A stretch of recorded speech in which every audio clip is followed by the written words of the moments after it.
I hate Hi. it here. No, I'm just kidding. Hi. Welcome to the mainstream. Taylor Swift version part 2. Alex and Lisa live and not saying that word for the anthology. Don't want to get any Do I have future to do the peace demonstrations. sign? Yeah, Or is the peace. peace sign the evil sign in Britain? Is she I doing don't like well, the flip off? peace sign in Britain is victory.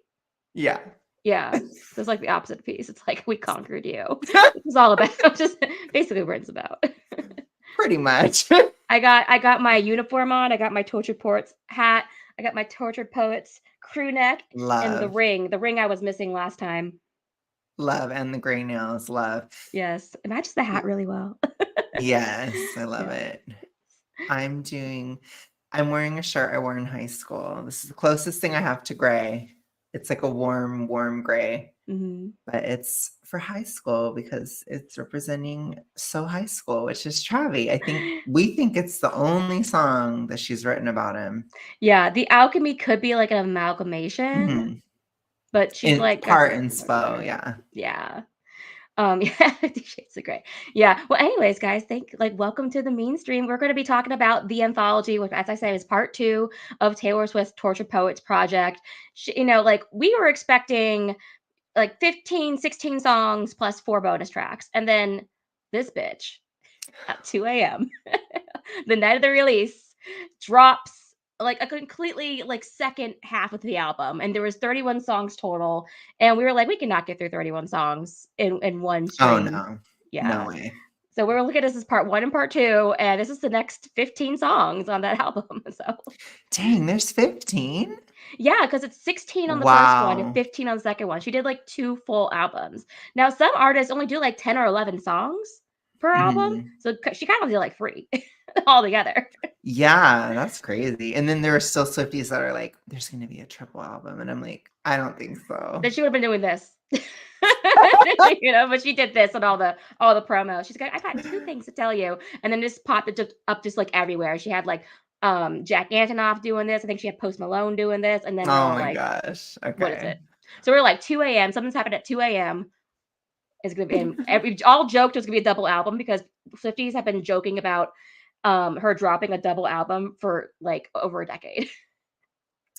Yeah, she kinda did that low Mhm. key with Folklore and Evermore, but that was like a pseudo double album. Yeah, and But they're definitely different, like, separate things, like, they represent separate Mhm, things, versus when I look at the anthology, it feels like the mhm. second half of this album, but I don't think it could stand alone.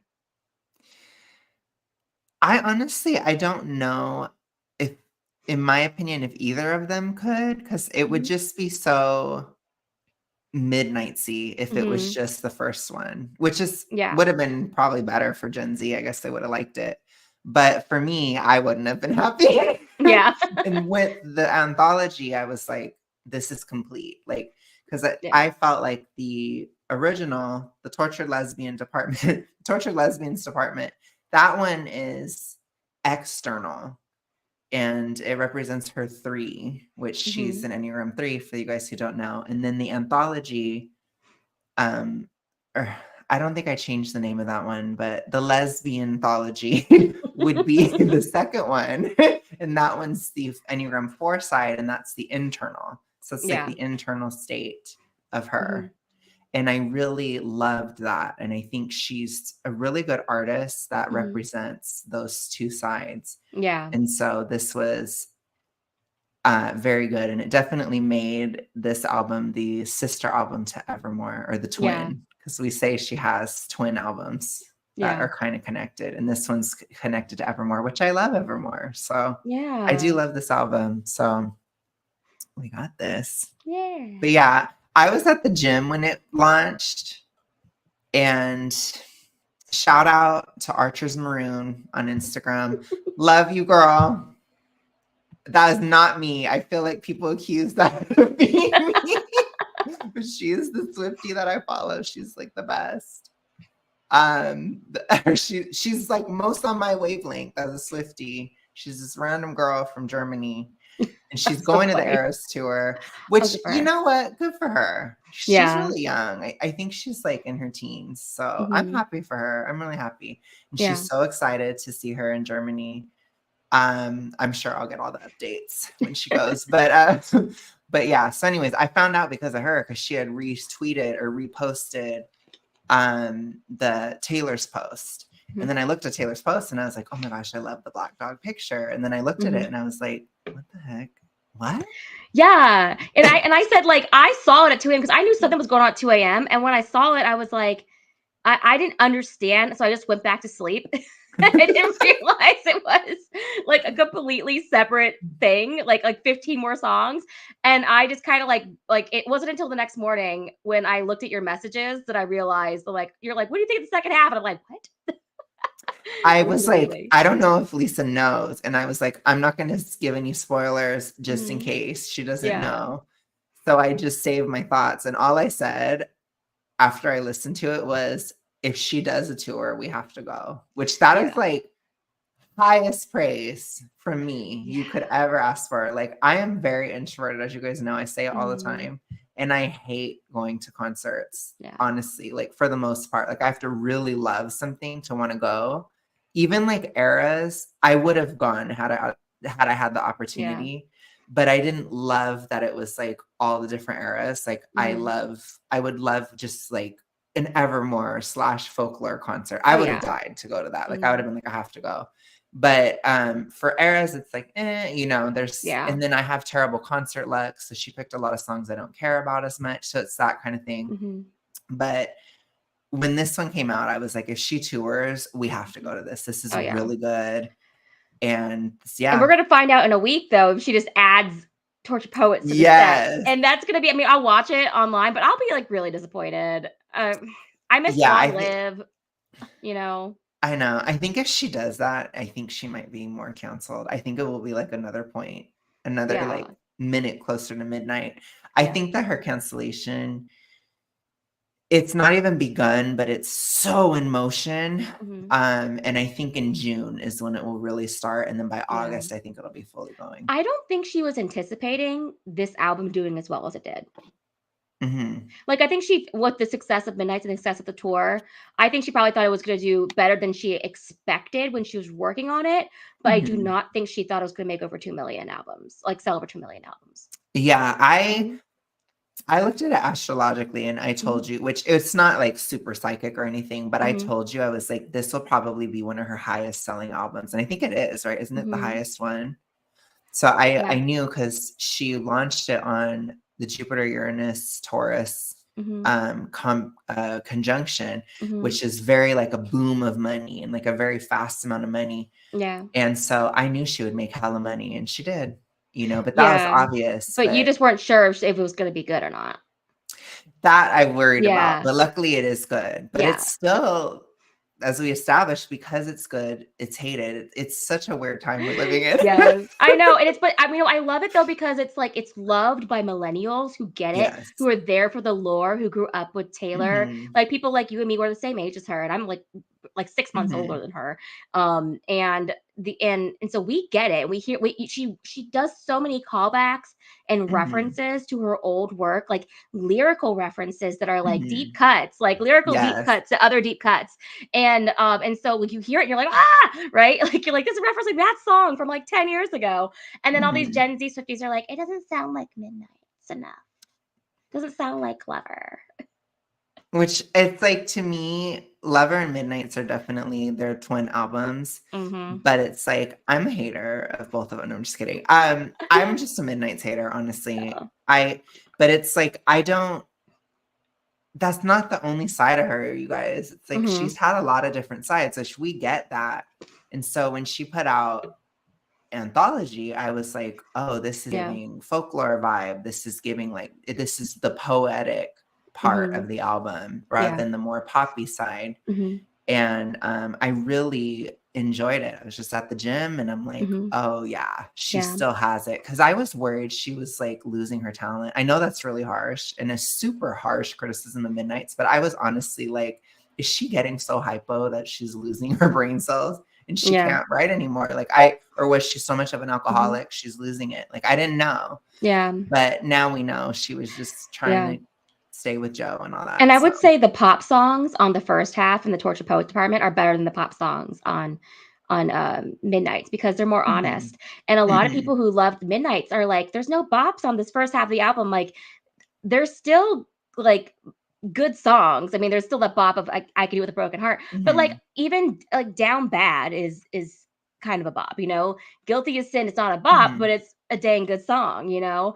And so Mhm. it's just it just astounds me that they're like not listening to the quality of the song, but they're just kind of so focused on does it have like this upbeat like beat to it. Mhm.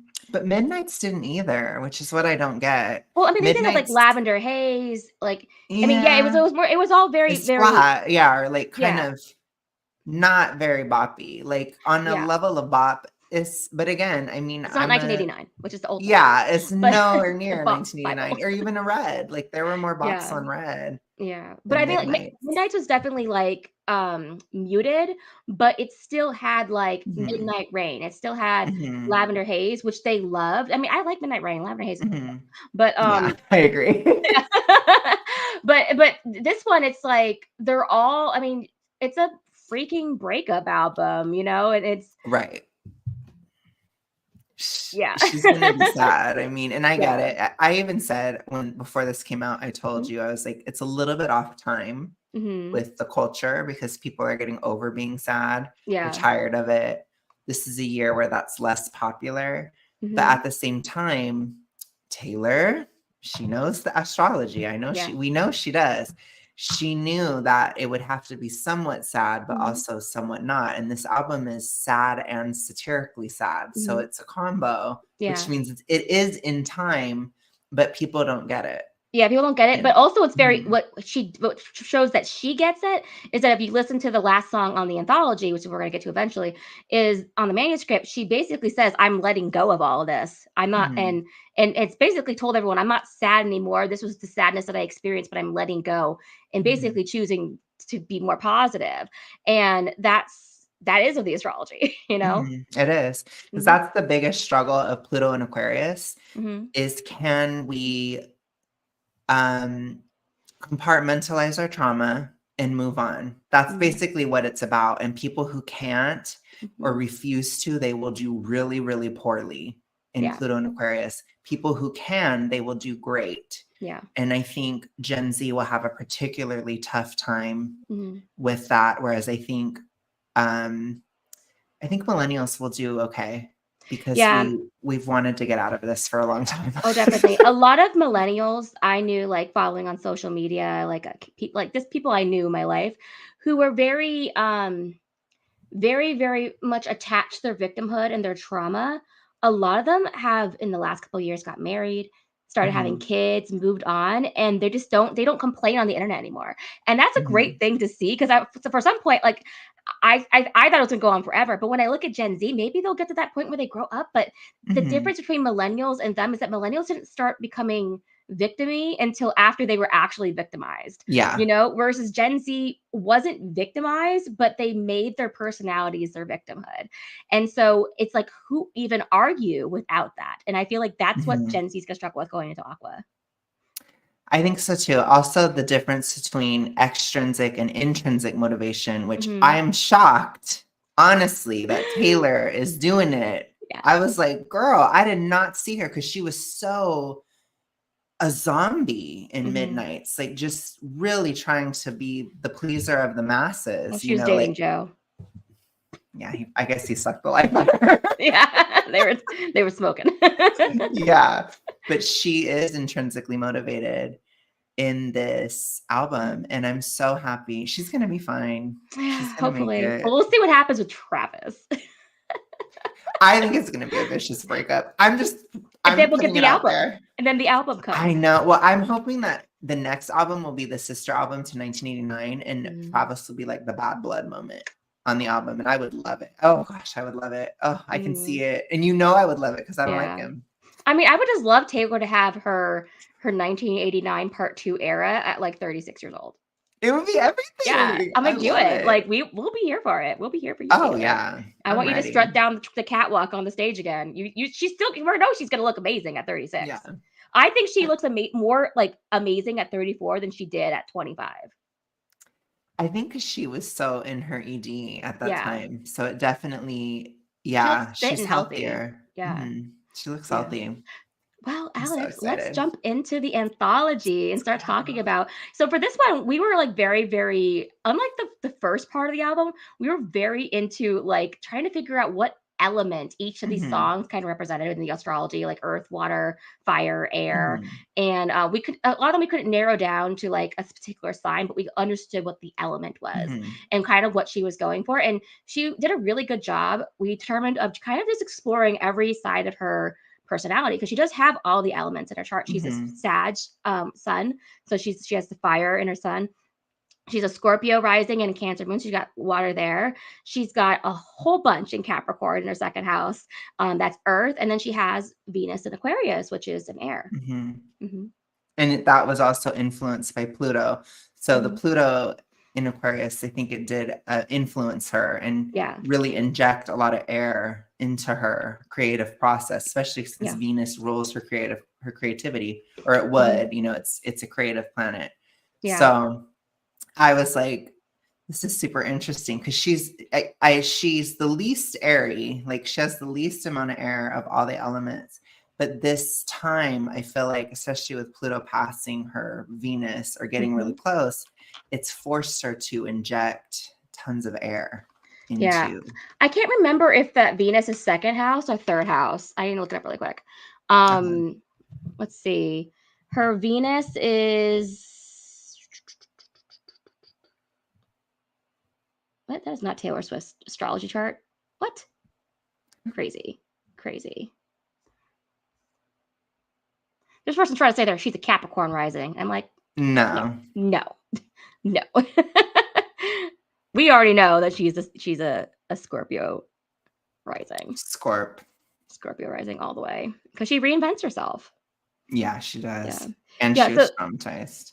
yeah, the Venus is technically in her second house. Okay. She has a really large second house. And so it but still like the Aquarius does extend into her. It rules her third house, so it still affects it. Hmm. And so that's why I was going for like it being, because three rules like the writing and communication. And so Hmm. she has her Aquarius rules her third house. And that's just kind of important for Aquarius, Pluto Okay. being Aquarius right now.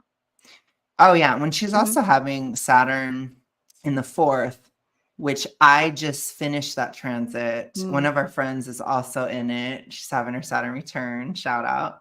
Um, but basically, it's a very difficult transit actually because it has to Hmm. do with getting to the roots of who you are. So this album makes perfect sense in Hmm. her life to come Yeah. at this time because this is all of the elements of who she is. And I think honestly, I know I keep saying it, but this cancellation that is coming, it will help her find herself. So that's Hmm. basically what it's for. But it's Yeah. going to be rough. It's tough. And I think when Jupiter goes into Gemini, that's when things are going to really pop off because it's going to Yeah. aspect Saturn and it's Hmm. going to be a little wild for Yeah. all of us, honestly. But Yeah. for her, it will represent that.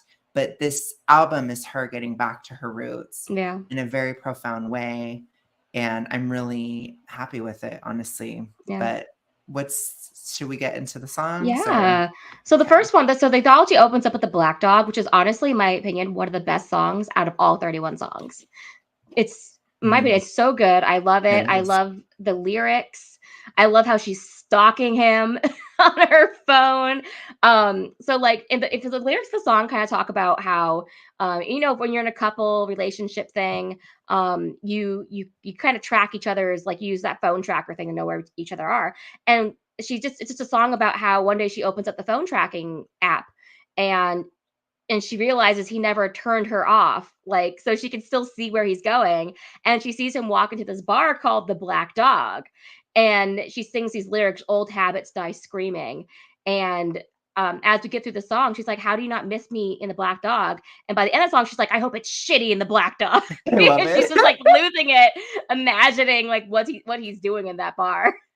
And she's like, and the girl that you're dancing with, she's too young to know the song, like blah blah Hmm. blah. Like it's a very like 30s coded Yeah. breakup, Hmm. viciously 30s, but and older. but Yeah. love it. And it's such a good song. I Yeah. kind of wish it would have been on the album, low key, because it's that Yeah. good. But she kind of does that. But to be honest, I feel similarly about the Albatross, but Albatross is a bit of a different mood than the Mhm. main album. But this one, it's just like I would love it if even if it was a single. It's really good. Yeah. It's honestly, I agree with you. It's one of the best songs on the Mhm. entire You 31. know, she could have taken off the alchemy and replaced it with the Black Dog. And then think Yes. about how amazing that first half of the album would be. Yeah. Yeah, because it's such a vibe. Mhm. And when you're I know what that feeling is like when you're looking at social media or something and you see something that your ex is doing or you see something that a guy is doing and it's like you have that gut-wrenching like trigger feeling. And I almost thought that this song was like scorpionic at first. Mhm. And then I was like, I don't know, because I feel like a lot of people that are fiery relate to it. And then I was like, I think it might actually be more earthy. Excuse me. So I think I did discuss it with Lisa, and she Mhm. was like, I think it's I said like I thought it was Scorpio too at first. yeah, I thought Yeah. it was at first, but then I was like, it's different though, because it's like more about the rules and Yeah. stuff. Well, I feel like if it And was actually scorpionic, she would have texted him, "I hope it's shitty in the Black Dog." yeah, or she would have went to the Black Dog. She'd been like, this, I'm getting in the car and I'm going to the Black Getting on the Dog private right jet, now. flying to London. I'm confronting him at the Black Dog, right? That would be more Scorpio, I think. So we decided it was actually more of her Capricorn side, which is like Yeah. that controlling, micromanaging side of her. Yeah. Where and then she's criticizing Mhm. him, which makes sense because it's such a critical song. Like she's Yeah. just criticizing him. She calls him like a dog with the tail between his legs. You're running, you're leaving. Like I can see the Capricorn, and I think it's an earth element for sure. Yeah. Another thing I think is interesting is that she gave a lot of hints to lyrics, and like in some song titles, like way before everything was released, and a lot we like would hear some of the lyrics and we are like, "Old habits die screaming," and we'd be like, "What is this like girl even doing? Like, is she not moving on?" And then when we actually hear them in context, they went from cringe to like really good. Mhm. And I was not That's true. expecting that. I like, especially like later in this in the anthology, it was like even statues crumble if they're made to wait, and we were like, and It then we hear sounded it. so gay, yeah. Yeah. But yeah, in the song we're like, oh, this is And then in ooh. context, it's like, that is an amazing lyric. Oh yeah, because it had nothing to do with what we were thinking it had to do with. Yeah. Yeah, Yeah. and that's like Good. one of your favorite songs too that we're gonna talk about with Yes. that line in it. But yeah, the Black Dog was "Old Habits Die Screaming," and we were just I love the way that they do it in the song where she's like, because she's singing very quietly and sadly, and then she's like, "Old habits die screaming." She's like does it really powerfully, um and then in like the sound the backing track really like plays up. Right. Yeah, It's so funny. yeah. But yeah, we thought that was definitely earthy. This is my second favorite song on the anthology, and it was not It's one of your top good. three, but I'm sure it's one of your top five. It's one of my top songs probably Yeah. of her entire career. Like to me, it's a Mhm. career highlighting song. It's that good, Yeah. honestly. It's just objectively, it is a really good song. Yeah. It's one of her best written. It's really well produced. I think it could even be a single. Like I think it's that good. Yeah. And I haven't even heard somebody that didn't like it. Oh yeah, yeah. I've seen some really, really hardcore millennial Swifties say it's the best song on the entire like 31 songs. So I mean, hey, Yeah. I feel like when the millennials agree, that's a good thing. Yeah. It's really good. Yeah. It's like I said, it's a career highlight, and that's like the highest praise I can give, Yeah. honestly. So it's very good. Yeah. Extremely good. And so we knew that one's about Joe, and then we're gonna move on to the song "I'm Gonna Get You Back," which they're all saying. All the Gen Z is like, "That's an Olivia Rodrigo ripoff," and I'm like, "Did you all hear Blank Space, 2014? It's it's gonna be forever, or it's gonna go down in flames." It's just the callback to that. Okay, who did it first? Who did it better? I think it is a low-key dig at Olivia. A little bit. I don't think, but I think it's just like when these songs are written and turned in. I don't. I honestly think this song would have been written around the time that the album was released. So it totally could have been a response to that, but could also be Taylor not even paying attention, you know? Yeah, I think it's a little bit of a you wrote songs inspired by me, so I'm gonna write one low key. I'm gonna be Olivia Swift today, and I'm gonna do it. 'Cause that's how I felt when I heard it. I was like, oh yeah, 'cause this is really Yeah. similar, but it's not similar enough where Olivia can claim it. And Yeah. that's, I think, what Taylor did to get her back. Cause I do think I will always say she hates her. She Yeah. hates Olivia. And I think Olivia hates her too. I I think think they hate each Olivia other. hates Taylor more than Taylor hates Yes, Olivia. that I But agree. yeah, but a three hating someone is just like, I don't like you. But a Yeah. 4 hating someone is like, I want you to die. You know? Like, right? Olivia's like thinking about her in the shower. Yeah. Olivia is like she hates her. I feel like the second Taylor is canceled, Olivia's gonna dogpile so hard, and Yeah. she's gonna probably Be say able to too resist much. it. I think she's gonna do too much, and then Yeah. Taylor's probably gonna cancel her because she's gonna go Yeah. after her because she's an Yeah. easy target. That's my opinion. Yeah. You know, it's funny because with Olivia, I think like she could be singing the Black Dog. She could be singing like, why don't you miss me in the shower? Why don't you miss me in the Black Dog, Taylor? You know, and Taylor is just like probably not even thinking of her until she's mentioned to her. Yeah, totally. Yeah. And I think she did that. I think she wrote it just very casually and was like, she wanted to play because it's still a reaction or it's a response because Olivia wrote The Grudge. I mean, so Taylor was not going to just take that. She was going to do something. And I think the way she did it, it was like, honestly, so it's like the perfect way because it's so similar, but it's different enough that Olivia can't claim it. And I think Taylor was just like, I'll just do that because you shouldn't be upset about this, but I know you will be. And I think that that's what she did. Yeah. Very calculated, but Taylor literally was just like, fuck everybody. She was. In this entire album. Which is why we loved it because it was like, we were like, she's fake. She's not being her authentic self. She's not real. And we were just like praying, like, give us an authentic album. We thought it would happen after she was canceled, but pre-cancellation, she did it. So when she is canceled and she's even more authentic, it's just going to be a continuation and not like a 180 reputation. Yes. I love it. And I think too, my nose is running. It's better too because she can take more control over it. If that makes sense. But yeah, I think this is an Olivia call out, low key, or call back. But it's still kind of a good song. But I do prefer Olivia's because Olivia's is more boppy. Yeah, but like I said, that one it's just it's just another it's blank space adjacent, you know, and nobody ever points out that connection. Because in blank space we're talking about, you know, screaming, crying, perfect storms. I'm a nightmare dressed like a daydream. It's a completely different viewpoint, but it's a whole thing of like being beautiful but deadly at the same time. And that's what I'm gonna get you, like whatever the name of that song is. Get you back. I'm gonna get you back. That's what it's called. I'm gonna get you back. It's like Olivia's. all one word. Olivia. Oh, hers is get him back. Get him back, yeah. I'm good. Get him back. I love it. That's such a pop, honestly. It's so good. Such a good song. Yeah, well, boys only want love if it's torture. You know, I'm sorry. It's just an offshoot. She's inspired by Taylor so much she doesn't even realize it. Offshoot of Blank Space, and then this is just more of a direct reference. Taylor's like, I'm gonna be very obvious. Yes. Yeah. Yeah. And we felt this one couldn't be anything other than if Olivia was being water because she's a Pisces, Taylor, this is my fire version of the song. Yes. It's fiery.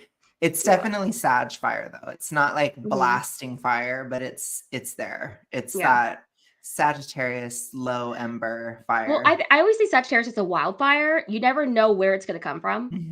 And you never know where it's going to go, how big it's going to be, how small it's going to be. It's going to be just like, whoop. Yeah.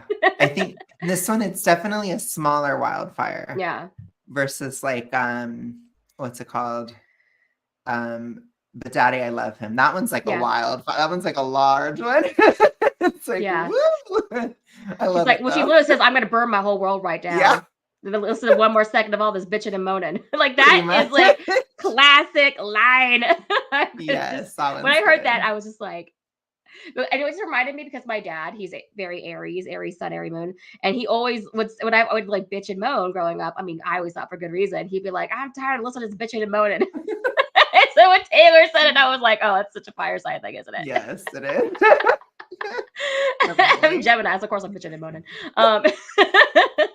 Well, yeah. So this song, it's cute, and we're pretty sure it's about Mhm. Joe, Mhm. but who knows? So what makes you think it's about Joe? Just because like she Because she wanted was in the him? process of breaking up with him over a Mhm. long period of time, and it's kind Yeah. of like she's like, "I'm gonna marry you, or I'm gonna smash up your bike." She's You probably know? mad. Yeah. Yeah, Okay. yeah. And the next one was the Albatross, which is Alex's number one. That's my This song favorite. is about everyone. It's a warning to everyone saying, "Hey, I'm the Albatross.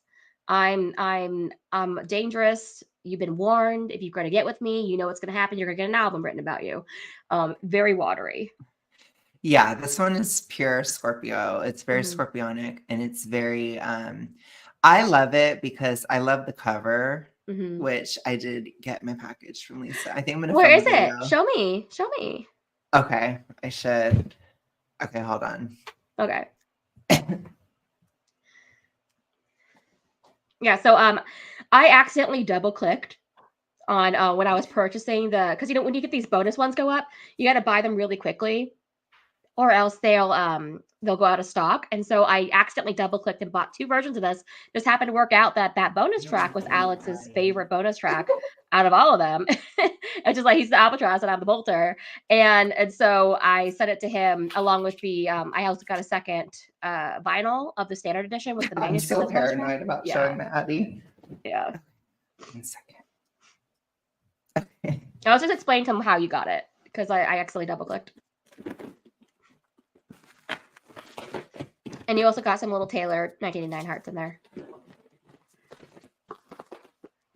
If I just like slice my finger open right on here. That'd be crazy. Make the stream very exciting for people who don't like Taylor Swift. Oh my goodness.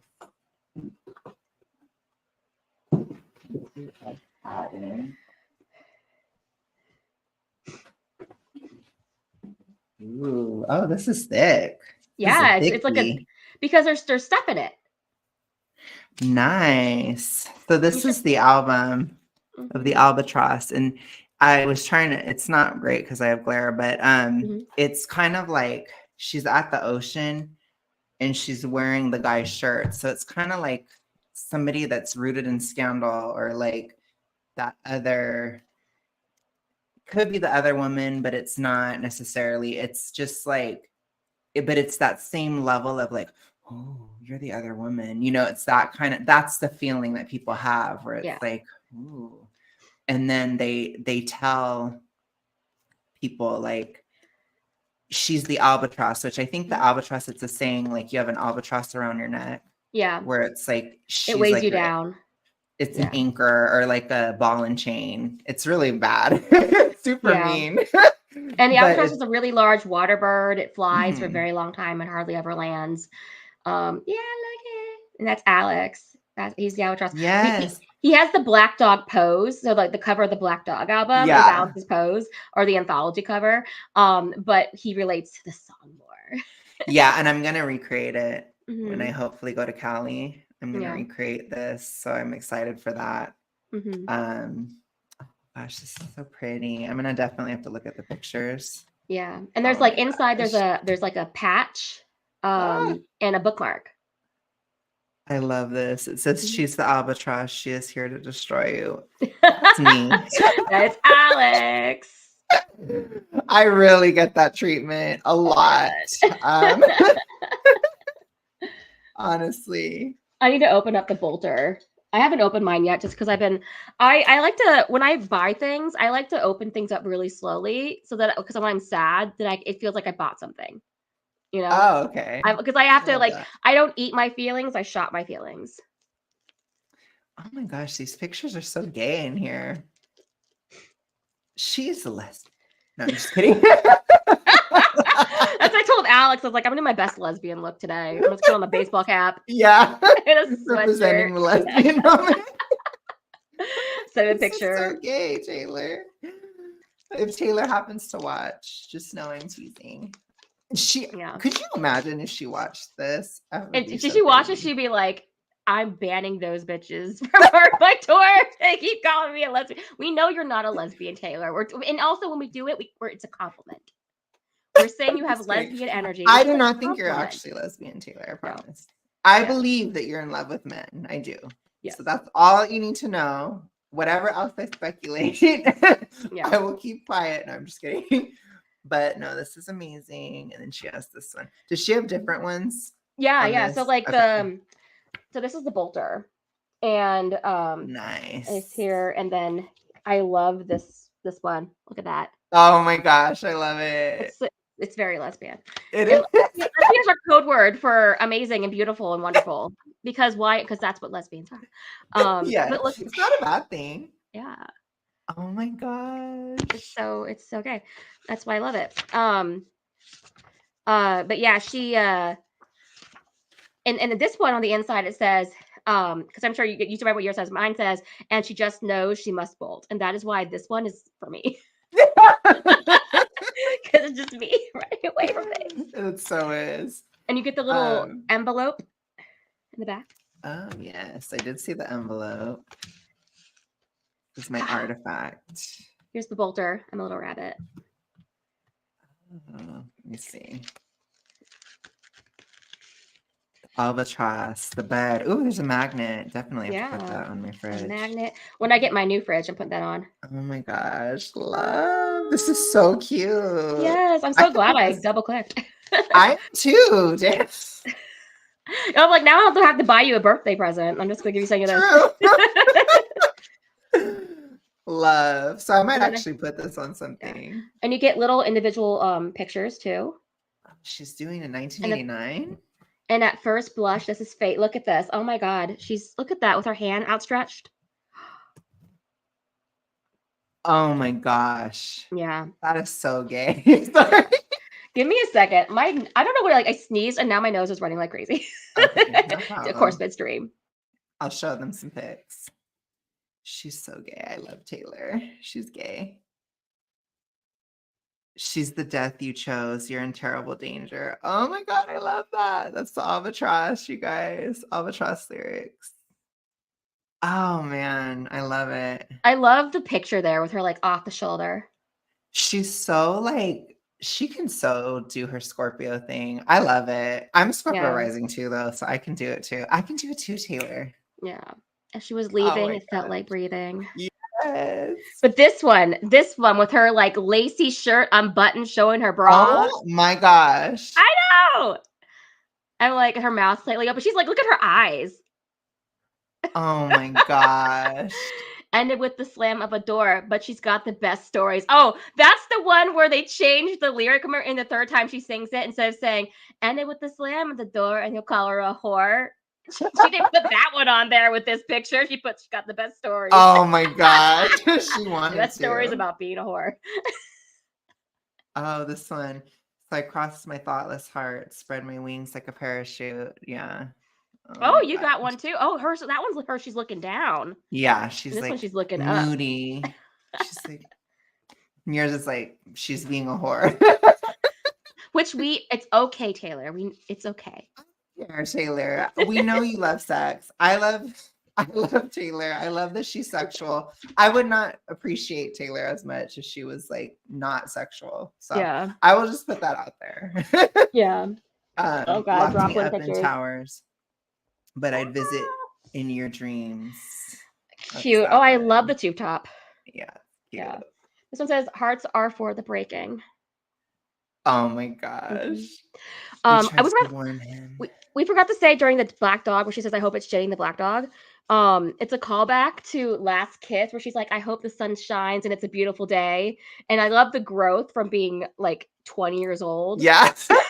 To being 34 and being like, I hope it's shitty. That's like more realistic. You're just too old to care. Oh my God. That is funny. Yeah, we're still on the album right now. That's why you're going through the album. I love it. Loves. Like that one too. Oh my gosh. So I'm gonna recreate the one where she's at the beach. I'm gonna do my best. I And then I got to put the magnet on the fridge. So that's Yeah. everything. So that's really cool. Yeah. And the next time we do a Taylor stream, I'll show the other two ones. But I love the bookmark. Yeah, I haven't looked at mine yet. I hope she's coming out with a book, and that's why she's giving us all bookmarks. But hey, you know what? This is the thing about this is that we gave her such crap, and everyone did. Even her biggest fans gave her such crap about putting out all these different versions of the album with like nothing to them, only just like extra pictures. But hey, it is worth buying the extra albums for the cool stuff inside them. Like this is how it should be. This is how it is in Asia, like in Japan and Korea, where when they do like pop album releases, there's like extra cool stuff in them. And this is what I want. I want like bookmarks and patches and magnets. Yeah. I bought like 6 different versions of the album. No shame. No, I'll open the bookmark a little bit later, but yeah. I love it. I love the packaging too. Yes. And I think that's because she had more control over it this time because people gave her such crap about it, especially with Midnight's 1989. And Speak Now, not as much because she didn't really do a lot with that one, but definitely for 1989, where they're like, you're just doing like 4 different versions of this and that's it. She had 19. Oh, with the Taylor's version. Okay. Yeah. But even with the original 1989, she had the different Polaroids that you had to collect and all the different albums. I know. Yeah, I remember that. Yeah. I loved my Polaroids. Yeah, and I have the Polaroids too, but the I only bought one of those because I was a poor 24-year-old or 25-year-old when that album came out. I bought, I think, a couple. Like I was like an evangelist of Taylor. Like I bought that album for so many people. Just to get the Polaroids and then give them the CD? Low key. No, I'm just kidding. No, but like, I just loved it that much. I mean, I'm a 1989 stan, so that's like, my main album. But yeah, so Alex, tell us how much the Albatross means to you. Oh my gosh. So when I first heard it, I was like, it was like a first instinct where I was like, okay, this is like really good because I like the sound. It's giving Ivy. Yeah. From Evermore, which is one of my favorite songs on that album. And basically she was the lyrics there, it's something I've experienced, which of course, I mean, you're gonna like what you've experienced, right? And it's something that I've experienced with a lot of, in my dating life, where it's kind of like,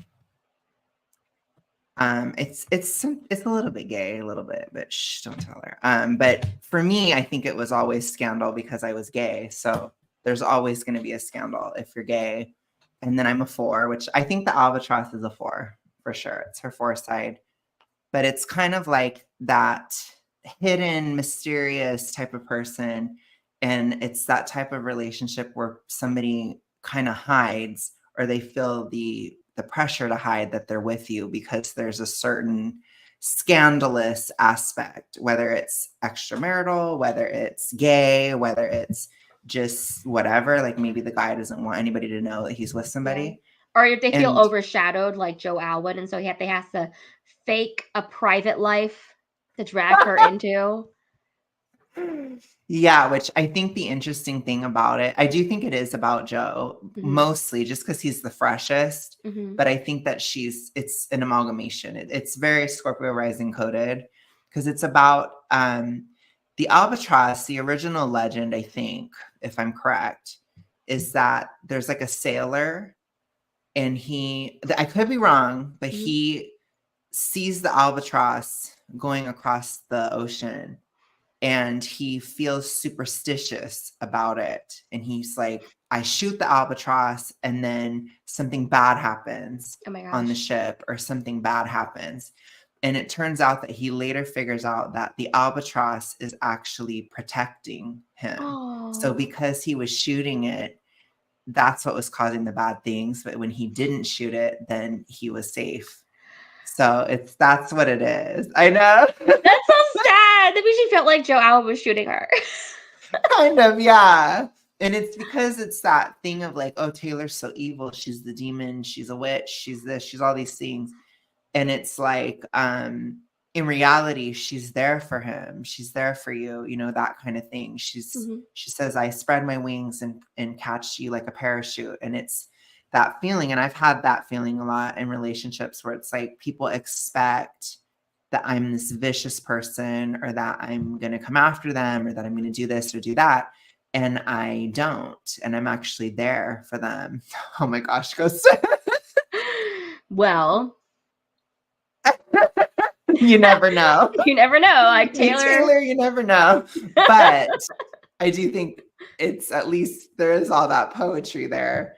And so I think that that's kind of what it is. And she's comparing herself to that legend.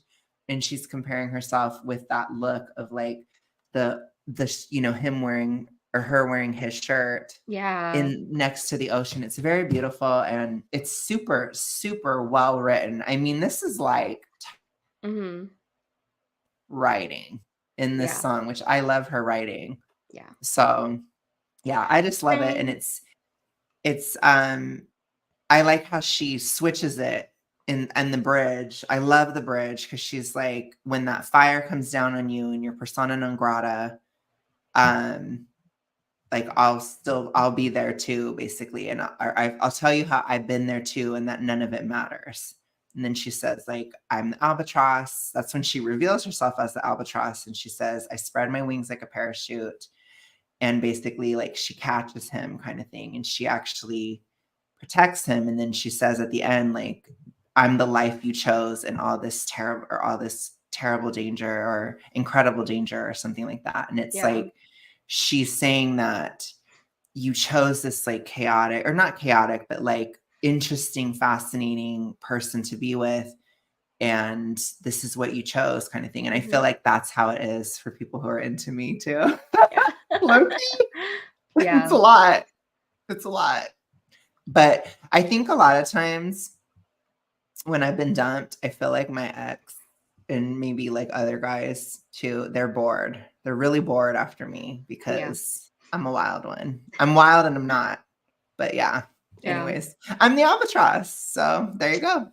Yeah. Oh, well, thank you so much for that explanation, Alex. Yeah. It was, because it's like, I don't relate to that song. I mean, I love it. I think it's beautifully written. I listen to it all the time, but it's not like I listen to it to appreciate it, not because I'm like, oh my God, this is me. Yeah. I totally get it. I mean, to be fair, like 99% of Taylor songs are like that for me. That's also fair. Yeah. I just appreciate the art. But that is a very Air thing to be like, I just appreciate it. Yeah. And I'm super Air. So the next song is Chloe or Sam or Sophia or Marcus. Very Air. Interesting. Totally about Maddie Healy. Yeah. I think there's also, I feel like, an element of Harry Styles too. There might be a little bit of an amalgamation, because she does that a lot now. Because I think she's trying to hide who it's about, which is fine. I mean, that's her business. Although when she says, you loved me, but you love drugs more. Yeah. I'm like, that's who could that Maddie. About? Yeah. I can't really hide that. But she mentions maroon in this song, which of course my Archer's Maroon brain was like, maroon. Yeah. It's like you're like, that signal's been fascinating. Yeah. What song? I like the Midnights. When the Eras tour, there was a commercial on the TV, and I was talking to Eric on the phone, and she was like, so scarlet it was. And I was like, hold on, Eric. Like, I'm being beamed in as a 4. Yeah. Every time I get Thai food at the restaurant near my house, I swear every single time a Taylor Swift song is playing. And one time I had to wait 15 minutes, and it was Taylor Swift song after Taylor Swift song, all like from different albums. And I'm like, somebody like put on their playlist. Yeah. And everything every time I come in. That's a Swiftie. Yeah, it's just a Swiftie working there who's controlling the music. That's hilarious. Yeah. But yeah, so she does talk about him being on drugs, which is kind of like deep, because that's the only time she mentions it, right? Is it in this song? I believe so. And other than like, you smoked and ate 7 bars of chocolate. Yeah, which that was bad. That's the only time she did it well. Yeah, this time she did it well. Chloe Sam Marcus. Because even though it was like really straightforward, it wasn't poetically said. It was just like, you love drugs more. And I'm like, that's how it goes with drug addicts. Yeah, and I think it's a really good song. One Mhm. of my favorite parts is when she says, like, "If you really wanna break my heart, just tell me you love me the way that I was." Yeah. That's so, like, three-coded as well. Yeah. Oh, Um it's also, like, we gotta think about the context of the song too, because it's like, she's looking at this it post breakup with Maddie Healy, but looking at the past 10 years of all the different people that they've gone through not getting together. And then and she says, I think she's like, "Is it the way that you are, the way that you were?" So, like, let's look that up, like, mm, Chloe or Sam, because that's a really important, mhm. to the what so yeah, the way that you were. Just say, "I love you Oh, the way that you were," because that's the thing about it is that they had this idea built up in their heads about each other for 10 years, yeah. and they probably got together, and he was like, "I like the 2014 version of you." And she's like, "I'm That's different." I know, harsh. because here's the thing, this is a common saying, but I think it's so true. Women get together with men, expecting them to change, and men get together with women expecting that they'll never change. Right. And it's like women always change and Yeah. men kinda just stay the same, you know? I mean, Yeah. not all men, but you know what I mean, like, in general, like, men. Oh, yeah, well, Yeah, especially compared to women. I mean, it's not yeah, even a comparison. I yeah, mean, but that's kinda how it should be in a way, or how mhm, it's meant to be. By the way, thank you, Ghost, I appreciate mhm, it. But yeah, I think that that's how it's meant to be, like, you're supposed to, because as a woman, you kinda go through so many different phases, like, mhm, there's the time before you're a mother, then the time after you're a mother, mhm, then the time after your kids are grown, like, those are mhm, really different phases of a woman's life, and it's such a major transformation, and there has to be one partner that's super adaptable, mhm, because and then there has to be the partner that's stable, because you can't have just, like, constant change either, yeah, so you have to have both. But yeah. yeah, I mean, Matty Healy, he's super, super, super cringe, Yeah. feministy, But nasty. he's feministy, but he's like that typical feminist who also makes really offensive jokes about women. Yeah, You he's know, a like, he's really like nasty feministy. he virtue signals so many things with gay rights and stuff as well, and then he just does the worst possible thing. And Yeah, he's yeah, not it. I yeah. don't like yeah. Well, I feel like this song is also connected to the song Peter, like, it's all the name songs, right? Mhm, Because in Peter, she's, like, lost to the lost boy chapter of your life where she was expecting him "You said you were gonna grow up." He never matured. mhm, He's still the same person he was 10 years ago, and she grew up, mhm. you know? Right, I mean, she makes jokes right, about how she didn't grow up, but clearly she matured in many ways because she recognized that when they finally got together that they weren't the same people anymore. Or right. he was the same person. She wasn't the same person anymore. Yeah. Which I think too, it's so like, I don't know, that is super interesting. I didn't think about that, but yeah, Mhm. that is kind of the other side of it in a way. Yeah, Um, I love that actually. I'm gonna have to yeah, listen to both of those together. That's really yeah, interesting. I did not put that connection together at all. yeah. But we thought this one was airy, right? Like an Oh, air yeah, it's element. definitely very airy because it's all very analytical and thinking about it, and Yeah. it's like anything where it's, like, analyzing, but not taking action is Mhm. always gonna be air in that way, and I think but we would talk about that whole "love you the way you were." In Mhm. the final chorus, she says, "Say that you've always wondered," because now they're always thinking, "Well, what would have happened if we had gotten together 10 years ago?" Oh, wow. I That's rough. know. I don't think it would've worked, Taylor, for the record, No, but I don't Taylor. yeah, it wouldn't have She was happened. in her binge drinking phase then too. I mean, it probably would've they might have become codependent on Yeah. substances, I don't but that think would've it been so would've bad for been, her. because I think too, like, Joe is, like, not actually feministy that much, but Mhm. he was very, like, he was, like, in control, Yeah, basically, and I think Maddie is not in control, and he's, like, super feministy. He's, like, the cringe stereotype.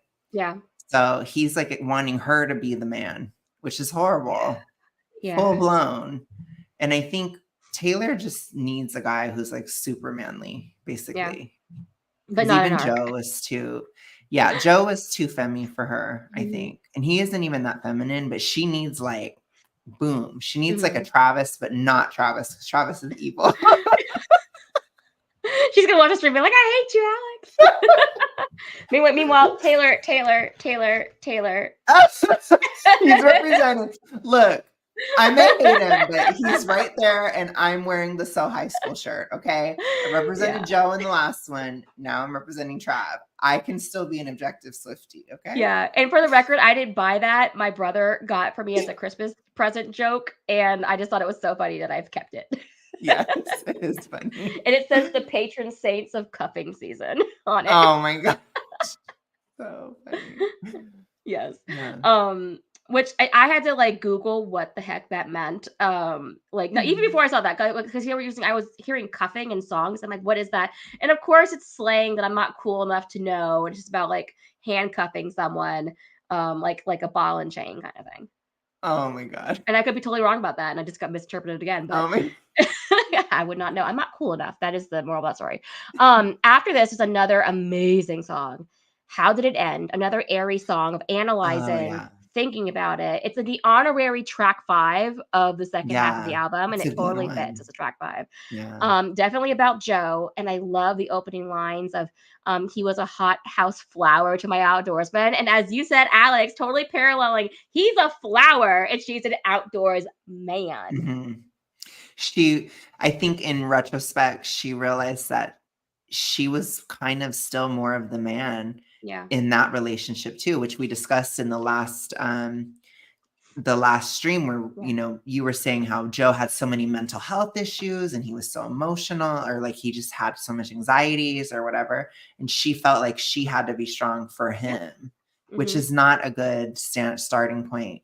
But I think she kind of admits it there. And that's like a very, that's a horribly, that's like something no man would ever want to hear. Yeah. So Well, I think especially it since is, if you look at how like the relationship started out where he was the one taking care of her, and then it just completely switched. And it's like the only time that she could get him to pay attention to her is if she was depressed and down. And I kind of feel like, you know, Folklore had a little of a down sound to it. Evermore had a down sound to it. Midnight was like her hitting rock bottom and being like, will you still please love me? And then and he was just too blue. That's every time we heard the word blue rep onwards, it's about Joe Alwyn. Yeah, and I can totally see that. And I think it's really toxic, and it's not her. She's had a lot of boyfriends. She's had a lot, goes to many, and in my opinion, some girlfriends. But that's speculation. And here's the thing too. It's like she had a lot of boyfriends in her like early 20s. People date around in their early 20s. It's just, you know, and a lot of them were like a few months at a time. But with Joe Alwyn, I feel like that joke needs to be put to rest a little bit simply because she was with him for 6 years, you know? Yeah, she's just kind of, she is a bit of a hoe. Like, I mean, we have to keep it real. And she tried to act like she wasn't, but nowadays she doesn't try. So, like, she kind of just she has literally a song called Slut that she put out, you know? It's like, she kind of knows, which I don't care. If somebody's a hoe and they're like aware, it's like, just let it be. Like, she's, you know, she's not like the biggest hoe that ever existed. She's not like, I think she's probably been with, I don't know, quite a bit, to be honest. But I would say it's probably around 30 or less. That would be my guess. So it's still like not massive hoe, you know, but still like she's been around. That's the joke we make, that she'd be a later in life lesbian. When she's gone through, she's like, all these men are terrible and all they want is my money. She's going to find a lesbian who's like wearing Birkenstocks, living out in the woods in their cabin, drinking coffee, short buzz cut. And she's like, this person's just satisfied the way they are. They just want a femme girlfriend. That's me. That's so good. I love that. That was just all stream of conscious thought. An image popped to my mind. I was like, this is it. Oh, I love it. But yeah, I mean, so I think, what song are we on? Oh yeah, the breakup one. So How Did It End? It's total 30s breakup. This one I feel like is actually 30s breakup. Like, I don't think it can be any other age range. And it's this like, come one, come all, it's happening again. You know, you want to hear about it. We conduct this post-mortem, which is like that was another one of the hint songs, hint lyrics. And we were like, what? But now I hear it and I'm like, That's why it's another reason why it's very Aqua. It's very much her Venus and Aqua and Aries because of that. We're conducting a postmortem. We're looking at it analytically of why it happened, and she's also lamenting the fact that everybody. She's like, "What's it's not even that they broke up; it's that everybody is talking about Yeah. why did they break up, and that's the part that's bothering her. And that's a very three thing as well. It's like I, for example, if I ever dated anyone I mean, obviously I have, but you know what I mean? Like, I literally have never told, like, my parents. Never. Mhm. Because I just know they would talk about it. Mhm. They're like gossipy Cancer risings. That's what they're gonna Yeah. do. And so and then everybody would know my business. And as a 3, it's like that you don't want anyone to know your business. Right. Yeah, and so, like, I get that. It was it's not even the fact that it's horrifying that she broke up this guy. It's just horrifying that she has to hear everybody talk Mhm. about it. When she has to tell people too. I mean, Yeah. that's 'cause it's shameful, and the thing is, it's 3 or not, which I definitely agree that that's relevant. Yeah. This is a universal breakup experience, which is Yeah. what makes the song so good because Yeah. this is the kind of thing where no matter what, if 2 people are together for a significant amount of time, people will ask, "How did it end?" Yeah. It's the question that comes. It's the first question, Mhm. and it's like it was very relevant to me last year because that's a question I got asked too, and How did it's it like end? that fucking sucks because you have to talk about it, and Yeah. then you might not even know how it ended, and you still have to talk about it, Yeah. and that's tough. And that's what she's trying to explain in the song, and what Mhm. she explains is really universal. Like, I think in the Yeah. bridge, it's really good. So this is one of her best songs Yeah, too. it definitely is, and I love the bridge. "Say it once again with feeling." I like when she's like, "Say it once again with feeling," right? How the death rattle breathing, silence as the soul was leaving, the deflation of our dreaming, leaving me bereft and reeling, my beloved ghost in me sitting in a tree, DIING. I love that, like, that reference to the nursery rhyme of, Yeah. such and such sitting tree, KISSING, and instead of it's like DYING, it's like, Mhm. ah! It's so good. I love And it. I love the verse too where she talks about, like, unforeseen, changes or Mhm. unforeseen Circumstances? circumstances, yeah. Yeah, And that's really universal, I think. yeah. It's very well done. It's a good song. Oh god, it's so good. I suggest listening to Mhm. it. Yeah. It's really good. Yes, it's so good. And then after this, we get more of an upbeat song, "So High School," which we're all fairly certain is about Travis. There are some lines in this song that are like, "Taylor, It's did cringe, did okay. we're still listening to it, we're still enjoying the Yeah. cringe." Well, the thing that this is where Taylor probably trolled me. Yeah. Taylor, I swear, there's part of me that's like, she either subconsciously side bamps off of me because I'm so obsessed with her, or she watches this channel or something. But she wrote a song that I feel like she knew me or someone like me would love, Mhm. but she'd make it about him. And I don't like him. So one of my favorite songs on the album is about one of my least favorite people. And she made it obvious about him because Yeah. it's so cringy. Because it's so like, Travis is so just like, I don't even know how to describe it. It's like, I want to say lowbrow or just Mhm. like, I don't know. That's not what I'm trying to say, but he's so just like not classy. I don't know how to describe it. He's very Midwestern, and he's trying to look East Coast. And half the time West Coast, and those are 2 different things, and you can't be both. You can't be both East Coast and West Coast, especially if you're from the Midwest. You're from Ohio, Travis. Like, I mean, if he dressed in flannel every day, in jeans and, like, Timberlands, he would look the part. He would look authentic, right? And he could pull it off. He'd look really hot. Yeah. Even if he was wearing just like a polo and you wanted to look classy that way. But Yeah. instead he's like, for example, we saw in the Kentucky Derby today, he was wearing a white suit and a fedora. And did he look handsome? Yes, he looked handsome, but when he opens up his mouth to talk, it does not match the dress. It's awful. Yeah. It's tacky. That's what I was trying to think. He's Mhm. tacky. Yeah. And it's like, ugh, like I cringe. And it's just like, ugh, I just don't like Well, him. that's like new money suit and tie. I Yeah, can it go back to is. blank space again.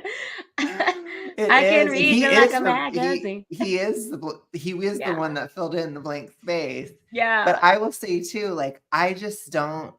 I love the song. It's so Yeah. poppy. It's alive, and I appreciate that about at least this phase of the relationship, which I don't Yeah. know how long it will go. It's The also love it's like a cute phase. song, and it does feel like from when we were in high school, like, I could see this coming Hmm. out in 2004, Hmm. you know, and I kinda miss that sound to some extent because there was a more of an optimistic, like, Hmm. even when people were like, you know, Green Day, American Idiot was out, there was still, like, an upbeat sound to those depressing Hmm. lyrics, right? And but I just there's just something, like, nice about this, but at the Hmm. same time, she'll have lyrics like, um your friends are around, so be quiet. I'm trying to stifle my sighs. Or like she says, brand new full throttle touch me while your bros play Grand Theft Auto. You know Oh, how to that one Alice so is like, bad. why do people think this is sexual? She doesn't mean that. I was like, No, I it's think she not does. that. It's that first of all, it wasn't that I didn't think it was. I just didn't realize it was like so graphic. Like I was Yeah. thinking just like touch me, like, like rub me or something. Cause I thought they were in the same room as like the boys playing Grand Theft Auto, which Distracted, I but will being just, loud, yelling at the TV. Let's go to the other room real quick. Stuff and like to that. me, it's like the idea of doing that in your 30s is really cringy to me and really gross and just trashy and immature and just all these things that I don't like about Travis. Like it's tacky. That only is going to happen in high school simply because you have nowhere else Yeah, to you don't go. have your own place. You don't Yeah. have your own space. So I don't judge with that. But in your 30s, when Yeah. you're like multimillionaire or Taylor's a billionaire, it's like she could go to a hotel across the street. Yeah. It's like ridiculous. I hate it. It's so Yeah. cringe. But But probably has like an exhibition fetish or like that oh kind of stuff. gosh, So she probably is like turned on by the fact there's other people in the room. that's You know what? so Because she was funny. isolated for so long with Joe. She was so alone. That's true. Maybe it Yeah. is like a really scarring like whiplash with Travis, but like I said, there was this meme that went around where it was like, what would you do if you found Travis and Joe in your bed together? And they were like, I would leave and let them be together. I don't Yeah. think it would work because they're both Dom. Yeah. Because we know Taylor's Lana Bottom. Yeah. She's Miss Submissive in the bedroom. So he just takes control. Yeah. She's just And like, and then go for and it. then she leads Travis around like a toddler in person. I know. It's so She's just like cute. dragging his hand. And sometimes he takes her hand, but he's like gently pulling her. But when she's leading, she's like I know. It's he's so like walking weird. in different directions. So weird. I just, ugh, I'm a Yeah. hater. I'm a hater. I acknowledge that I'm a hater though, so I it's fine. and despite those two lyrics, I honestly still think the most cringe is the least sexual, and it's "You know how to ball, I know Aristotle." Oh gosh, it's so bad. I know, but it's It's like so we like, enjoy the song, but the lyrics are yeah, because the rhythm of it is great and like yeah. the sound You is know how to great, but when you ball, I really know think about the words, it's Aristotle. like, oh my God, It's it's just so like, bad. and I think it's like I don't doubt that Taylor's read Aristotle. She never went to college, but she still references Aristotle enough that I believe her when she says that Mhm. she like has read Aristotle. But at the same time, it's like I sometimes wonder how much Taylor understands Aristotle. It's like you could read it, you could know it, but do you know it? When she's kind of calling him dumb, which is really She scarring. exactly, that's what it is. She's calling him dumb. She's And I'm like, like, "You know all how to right, throw a ball, girl. honey, or catch one." Actually, he's like, he catches the ball. So scarring. Yeah. That's a good one. And we gave this a fire element. It's a fiery Oh song. yeah, because only a Sagittarius would do something as well. Yeah, it's really gay. It's a really hetero song, but it's also really gay at the same time. Yeah, It's super gay. So yeah, I yeah, like it. It's one yeah. of my favorites, like my number 5, I think. So it's Probably, one of my favorites. We're about to get to I Hate It Here though, which is Alex's number 2, which is Oh also a my very good song. gosh. Also has some really cringe lyrics in it and Yes. some really repetitive melody, but the chorus is just so good. I know. What is I that? love it because it's so it Was that beeping on your end? I don't hear any beeping. I heard a beep, beep, beep, beep, beep, and I was like, "What? Where did it come from?" I don't hear anything. I don't know. I didn't hear anything on the Ghost beeping. stream. I think I Hate It Here it's a really gay song. I just have Yeah. to say, like, it's super gay. Like it reads very like I'm in a closeted. Oh, you did hear it, Ghosta? Okay, I didn't hear it, Yeah, so I I don't think know. it It's must have me. been on my side, but I have no idea where it came from. It's kind of freaked me out a little bit. That's all I'm gonna say. It's It sounded like a aliens. timer went off, but I'm like, what timer? I don't Anyways, know. I don't know. um, Okay, so it was there. I didn't hear it. I love how I didn't hear it at all. yeah, it's just of course it is. I hate it here. So, anyways, quick, tell me something awful like you were a poet trapped inside the body of a finance guy. My first thought too when I heard this, because you were asking about it yesterday, but my first thought too when I heard it, I was like, what other finance guy does she know other than her dad? Hmm. Is her I think dad it's saying, I about her wish I dad. was a poet? Which is sad, you I know. know? Well, I think that she was very like she felt that her life growing up was so provincial and all these things and pedestrian, which I get. Like it's a very four feeling. It's her Yeah. wing four really flexing in this song too. It's very like nobody understands me. I'm, just this I'm this alien or I'm from debutante in a past life. Hmm. It's like I wasn't meant to be in this small town. I'm supposed to be somewhere else. So it's like I hate it here. Yeah. And to me, as a four, I relate to it so deeply. Hmm. Um, I'm a Leo though, not a Sag. Like she's a Sag, so she hates it because she hates the racists and what is it?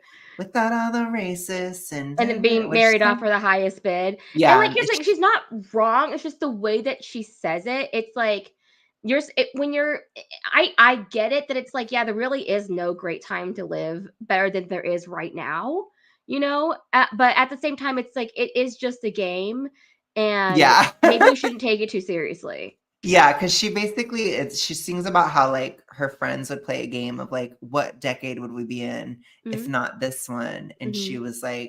she said I'd say the 1830s, probably because she likes the style, Hmm. and but without all the racists and getting married for the highest bid. So it's Yeah. like she feels like she understands like politics more and all this stuff. Hmm. Or she did feel that way as a kid. Hmm. I don't think it's true, but I still don't think it's true. Like, But shh, don't tell anybody that I said Taylor. that. Maybe she's having an awakening though. You never know. Well, I'll always hope. I will always hope. Yeah. But I don't believe in it. I don't believe in it. But basically, yeah, so she hates it here because of the like the the ideology of people around her.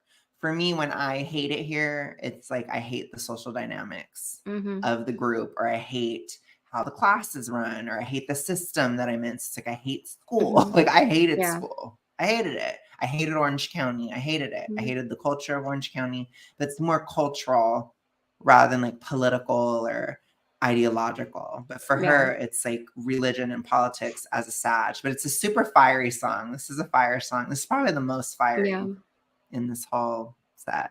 Yeah. So, yeah.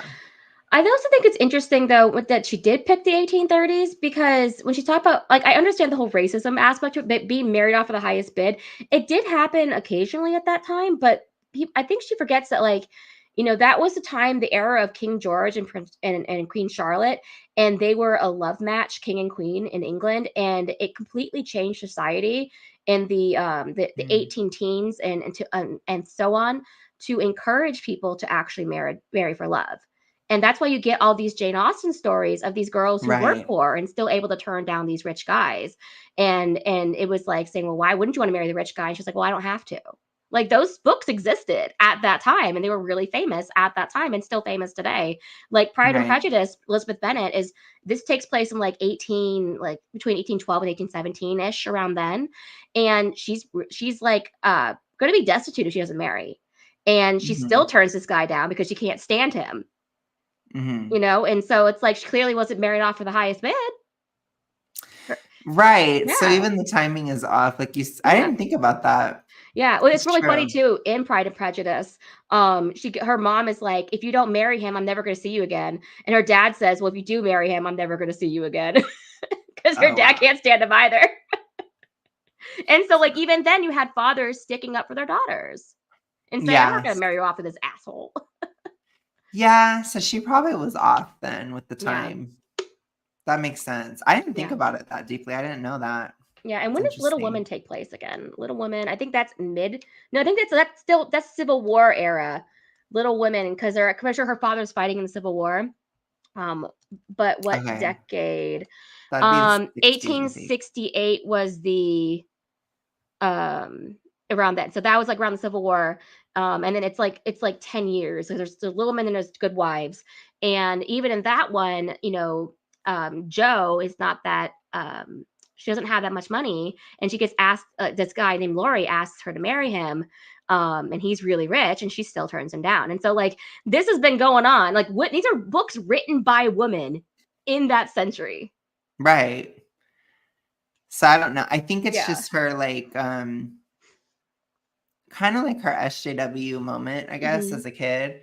90s feministy SJW vibe where she was like projecting sexism onto the time worse Yeah. than it was, which And there was still some, of but course. yeah. Yeah, there definitely was, like, it wasn't perfect, but, like Right.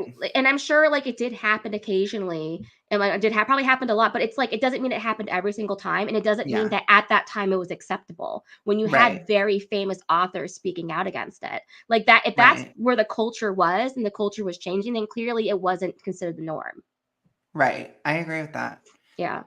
So I'm And gonna bring this I in. know Ghost I And this goes saw. back to me saying, Taylor, I know you read Aristotle, but did you know it? Yeah. Did you Did you really know it? understand it? Yeah. Versus like me, where I read these books and I'm like, oh, when did it take place? Right. Yeah. Totally. Sorry, I I just want to get get it on that. camera.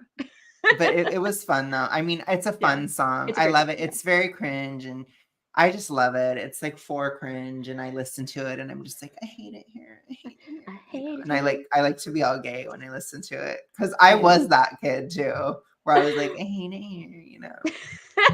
But for me, it was like everybody's just superficial and everybody's like they only care about going to parties and doing drugs and whatever. And I'm better than that. So that's like that was my I hate it here, where it's like Yeah. people are just dumb and whatever. So That's how I felt I too. That was yeah my inner four was definitely very yeah externalized because I was just like, I was in college and being like, everybody's going to parties. I just want to study. Why are you all so loud? I'm trying to get a good grade.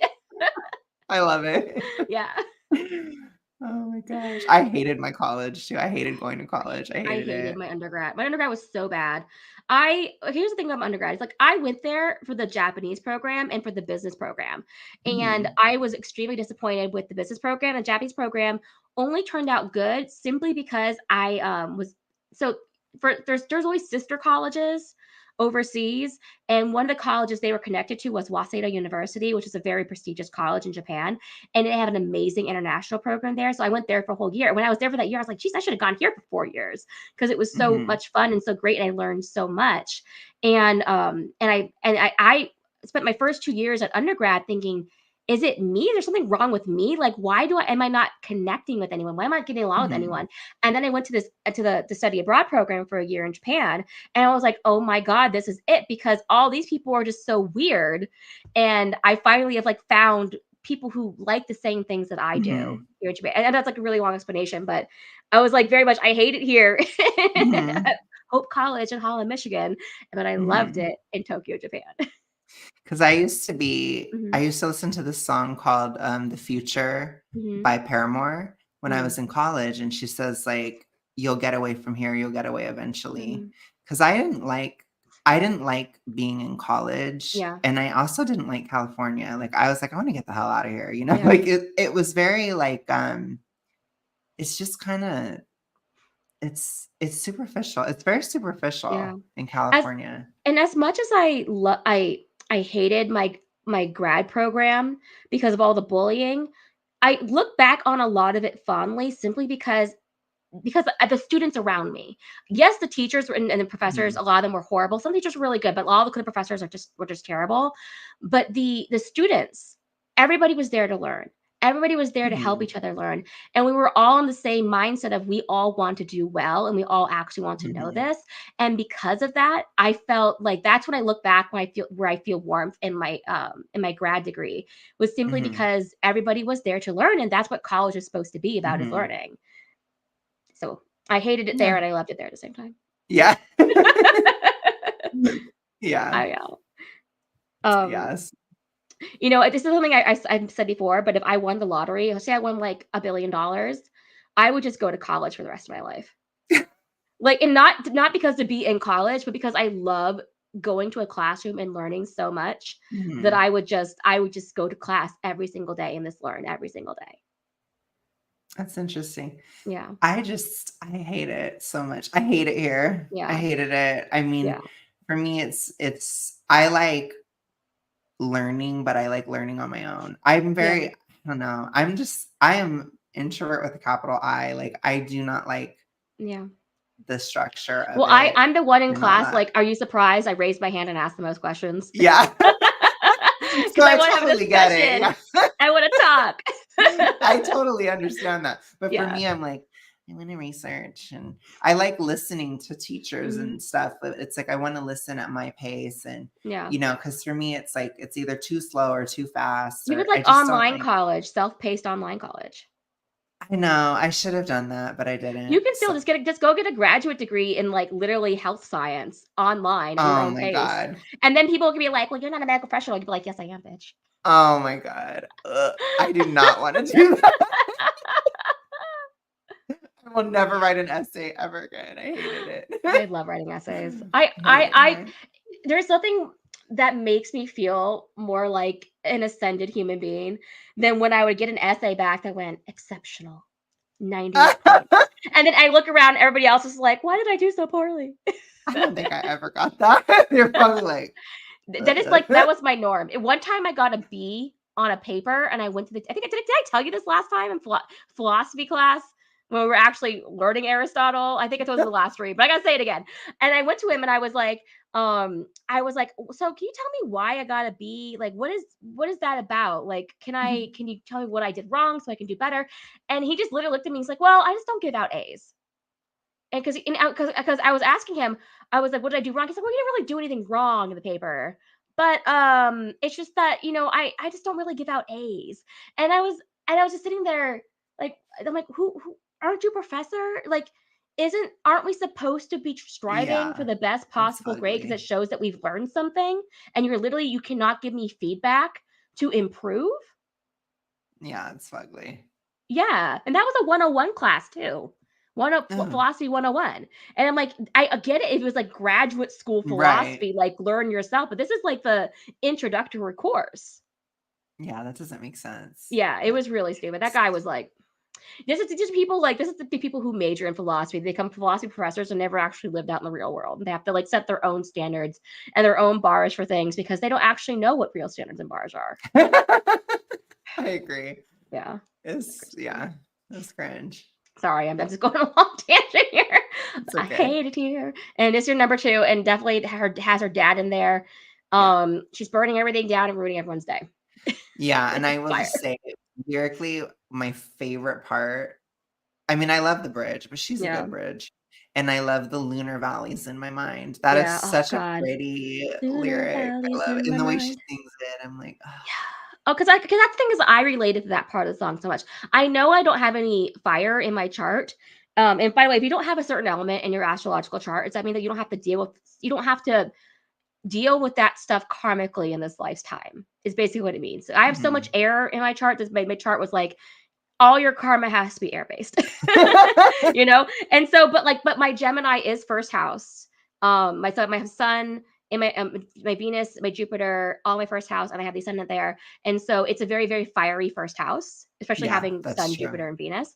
And so I do get the fire aspect of this Hmm. of I hate it here because I as someone who loves to write fiction, and Hmm. hopefully one day will publish fiction. When I hear like when I was like I hate it here, I would literally just go into my mind and like write Hmm. my own stories of where I could be instead or where a character could be instead. And sometimes I would just sit there and think and daydream for like hours at a time. And people are like, "What are you doing?" And stare off the space. I'm like, "I'm watching a movie in my head that I just created." Yeah. Yeah, I mean,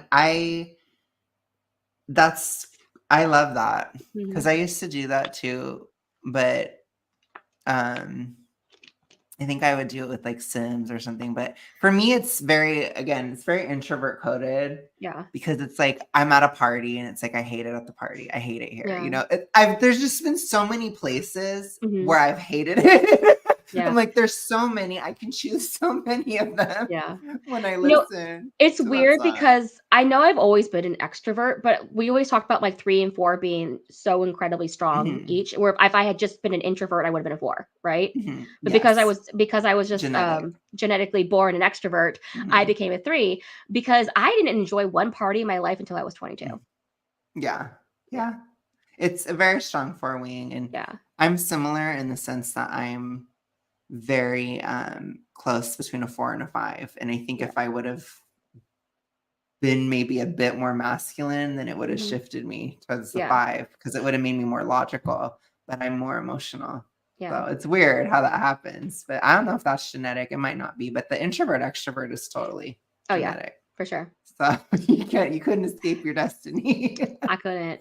Yeah, but yeah, we love that song so much. And another Mhm. one is your third favorite song on the album, which is "Thank You, Amy" with the K-I-M It's capitalized in the called title. Fuck You, Amy. That's Yeah, the real title. it is. Fuck you, Amy. Yeah, so this one, it had to be Earth element. It's Mhm. Capricorn Which is and yeah. through and through. It's all about building something, Mhm. regardless of haters, Yeah. regardless of somebody trying to ruin Mhm. it. I think there is a And fire undertone. You know, yeah, the overtone a is little Capricorn, bit. but the undertone is a little Yes, bit of it's there's some of the elemental moments in these songs where they're a little cuspy. Yeah. So we'll have to talk about that because Mhm. this one, the cusp is Sag and This Cap. So yeah, it's def. in between, but it's still Cap.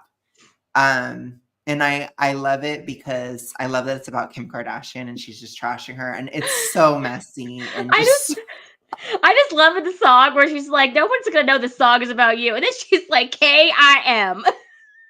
so bad. It's so good though. I loved it. I It's loved like it she so literally could much. not put it out without. She's like, "No one's gonna know it's about you. Your daughter's gonna come home singing this song one day," and then it's literally she couldn't put it out without I love it. I burning the love thing to the it ground. so much.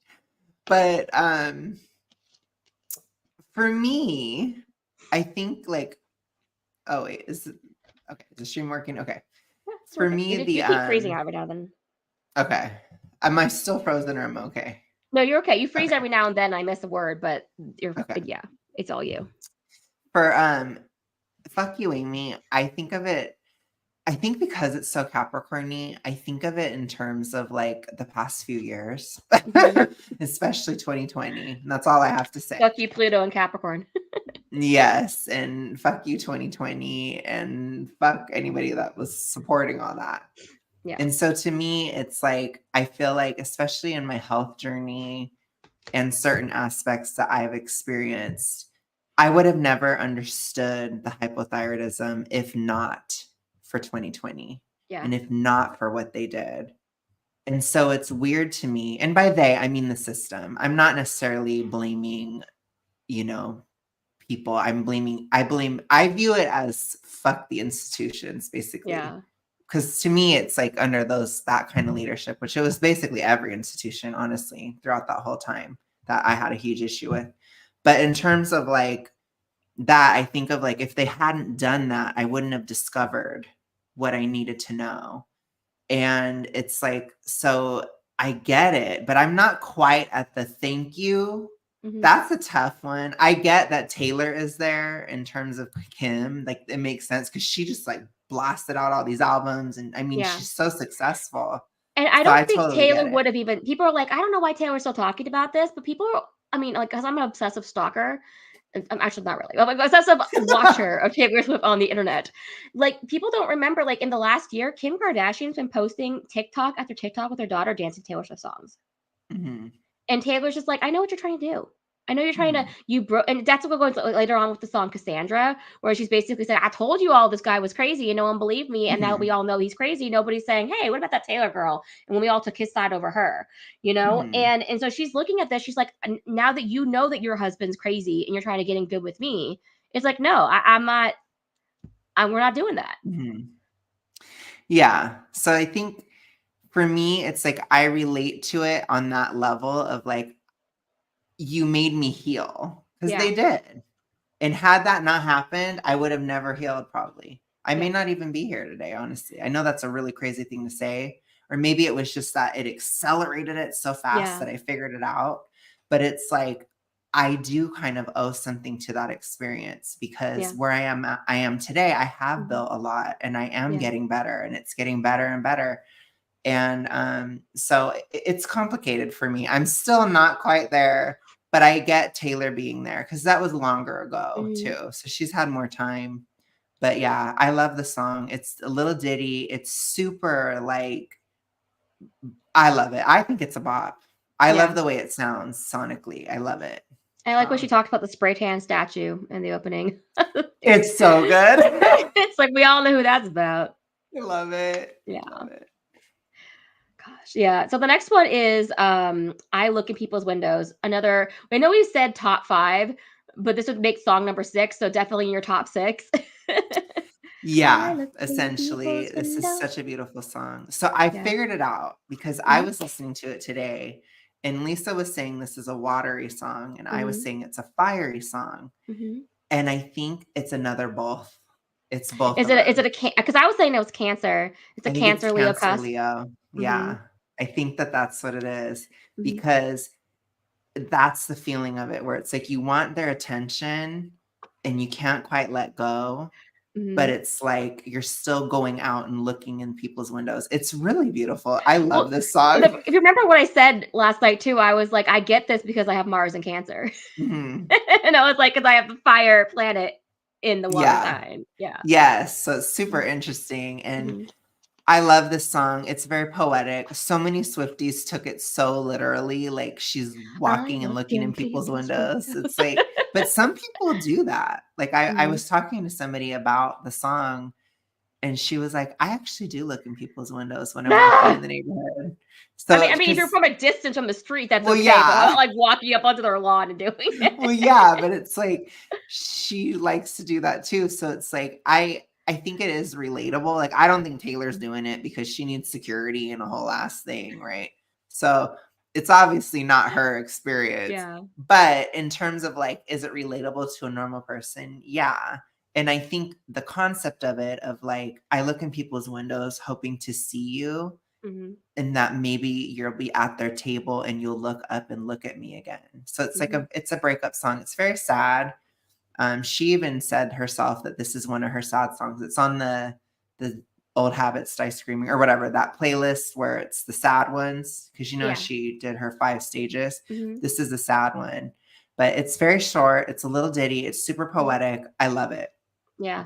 I was one of my favorites initially. I love And it. you were basically saying that it was, like, social media. Like, I'm, like, I stalking you on Facebook.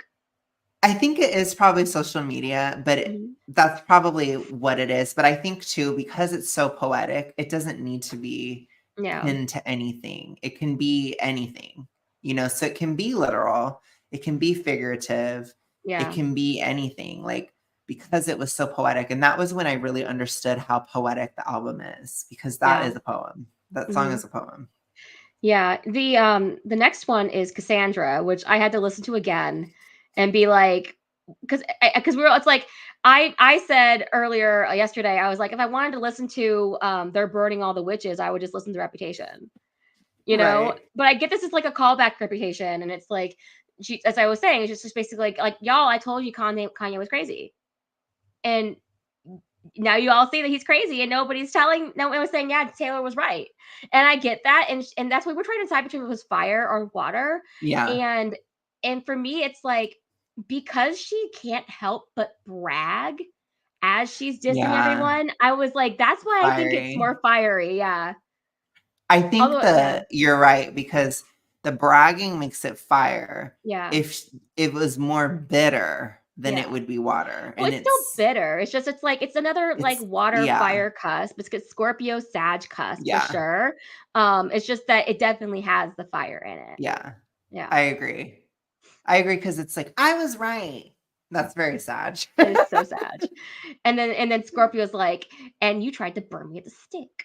Scorpio's like, and I hate you, and how dare you do that to me? You're the worst person ever, and I'll Yeah. never get over it. That's the Yeah. Scorpio side. Sag Yeah. side is like, I was right, and you all said I was wrong, and blah blah. Because that Yeah. Karen energy, that's like very Mhm. sad. That's like Yeah. negative sad. Now we can talk about, what's this song actually needed on the anthology? I think "Fuck You, Amy" was so much better. It was. It was such a better callback, She and had it to was less Kim. bitter. Well, because Yeah, do you have to, like, I understand she's bitter about like her perception of people have of her, of like, girl, you can't control what people think, yeah, but you could still go after Kim Kardashian. it was beautiful. Yeah, I agree though. I don't think that one is. It's not a bad song in my Mhm. opinion. It's just not like. It's not Yeah. that good. Like, Yeah. it's not one of the best It's ones. one of the ones that we edited off the bonus tracks. Or skip. Yeah. Yeah, skip it. Sometimes I'll skip it. Mhm. But yeah. The next one is my number 3 favorite song on the anthology, and it's very watery, airy. It's a Cancery Gemini song, probably about Maddie Healy, and it's called Peter, and I love it so much. I Good. listen to it all the time. It's well written. It's You so well said you were written. gonna grow up, then you were gonna come find me. Yeah. I And love it. I Yeah. completely agree with the Gemini Cancer cusp. Mhm. I Yeah. totally agree. Do you think it leans more in one or the other, or do you think it's pretty even? I think it's pretty even. I think that when she reflects, like when she's thinking about that time, like, 'cause when you look at the moon sign touches your emotion, but it's also your inner child and what you were, kind of expressed yourself as a child. So she's looking at that childhood experience, like looking at her youth, and even though, yeah, it's about, and it technically was her youth, Maddie Healy in her 20s and stuff. It's still her as a Cancer, right? And so, but Mhm, now she's looking at it from the air point of view, as an mhm, older person. So she's just, it's so the events happened in Cancer, but the grown up part is in Gemini. mhm. Yeah. Did we skip the prophecy or no? I mean, I think we did. Okay. We can Whoops. still cover Peter now. We're gonna just Yeah. cover Peter, and then we'll go back to the prophecy. Yeah. And I'm just trying to pull up the lyrics because they have some of those beautiful lyrics in here. Like, Mm. forgive me, Peter, my lost fearless leader, in closets like cedar preserved from when we were just kids. Is it something I did? It also feels like a callback with when it talks about when kids, like to the song Seven. I think that's why I love it so much. Mm. Yeah. That is Um, very Cancerian. I agree yeah. with that too. That is super Yeah. Cancerian. But And there then is this. that detachment though. Yeah. Mhm. Yeah, because one thing with reflection is air, when Mhm. you're dissing yourself and you have to think about it. So every time, and that's why she has so much air on this album, because this entire album is very analytical. That's why Mhm. even though she explores all the elements and all the signs, the undercurrent at its core is Is very air. aqua in Mhm. air. Yeah. Um, I love when she makes any references to space. We both did the best we could underneath the same moon in different galaxies. That's in the second verse. Mhm. Love it. Yeah. And because it's like love you to the moon and Saturn from Seven. Mhm. Aw. I Do you know. I think just she wrote love. 7 about him, low-key? Oh She might gosh. have.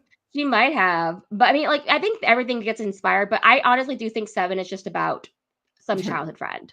Yeah, I But get then that but then too. but then she connects it because she looks at her 20s as her childhood, where she hadn't grown up yet. Mhm.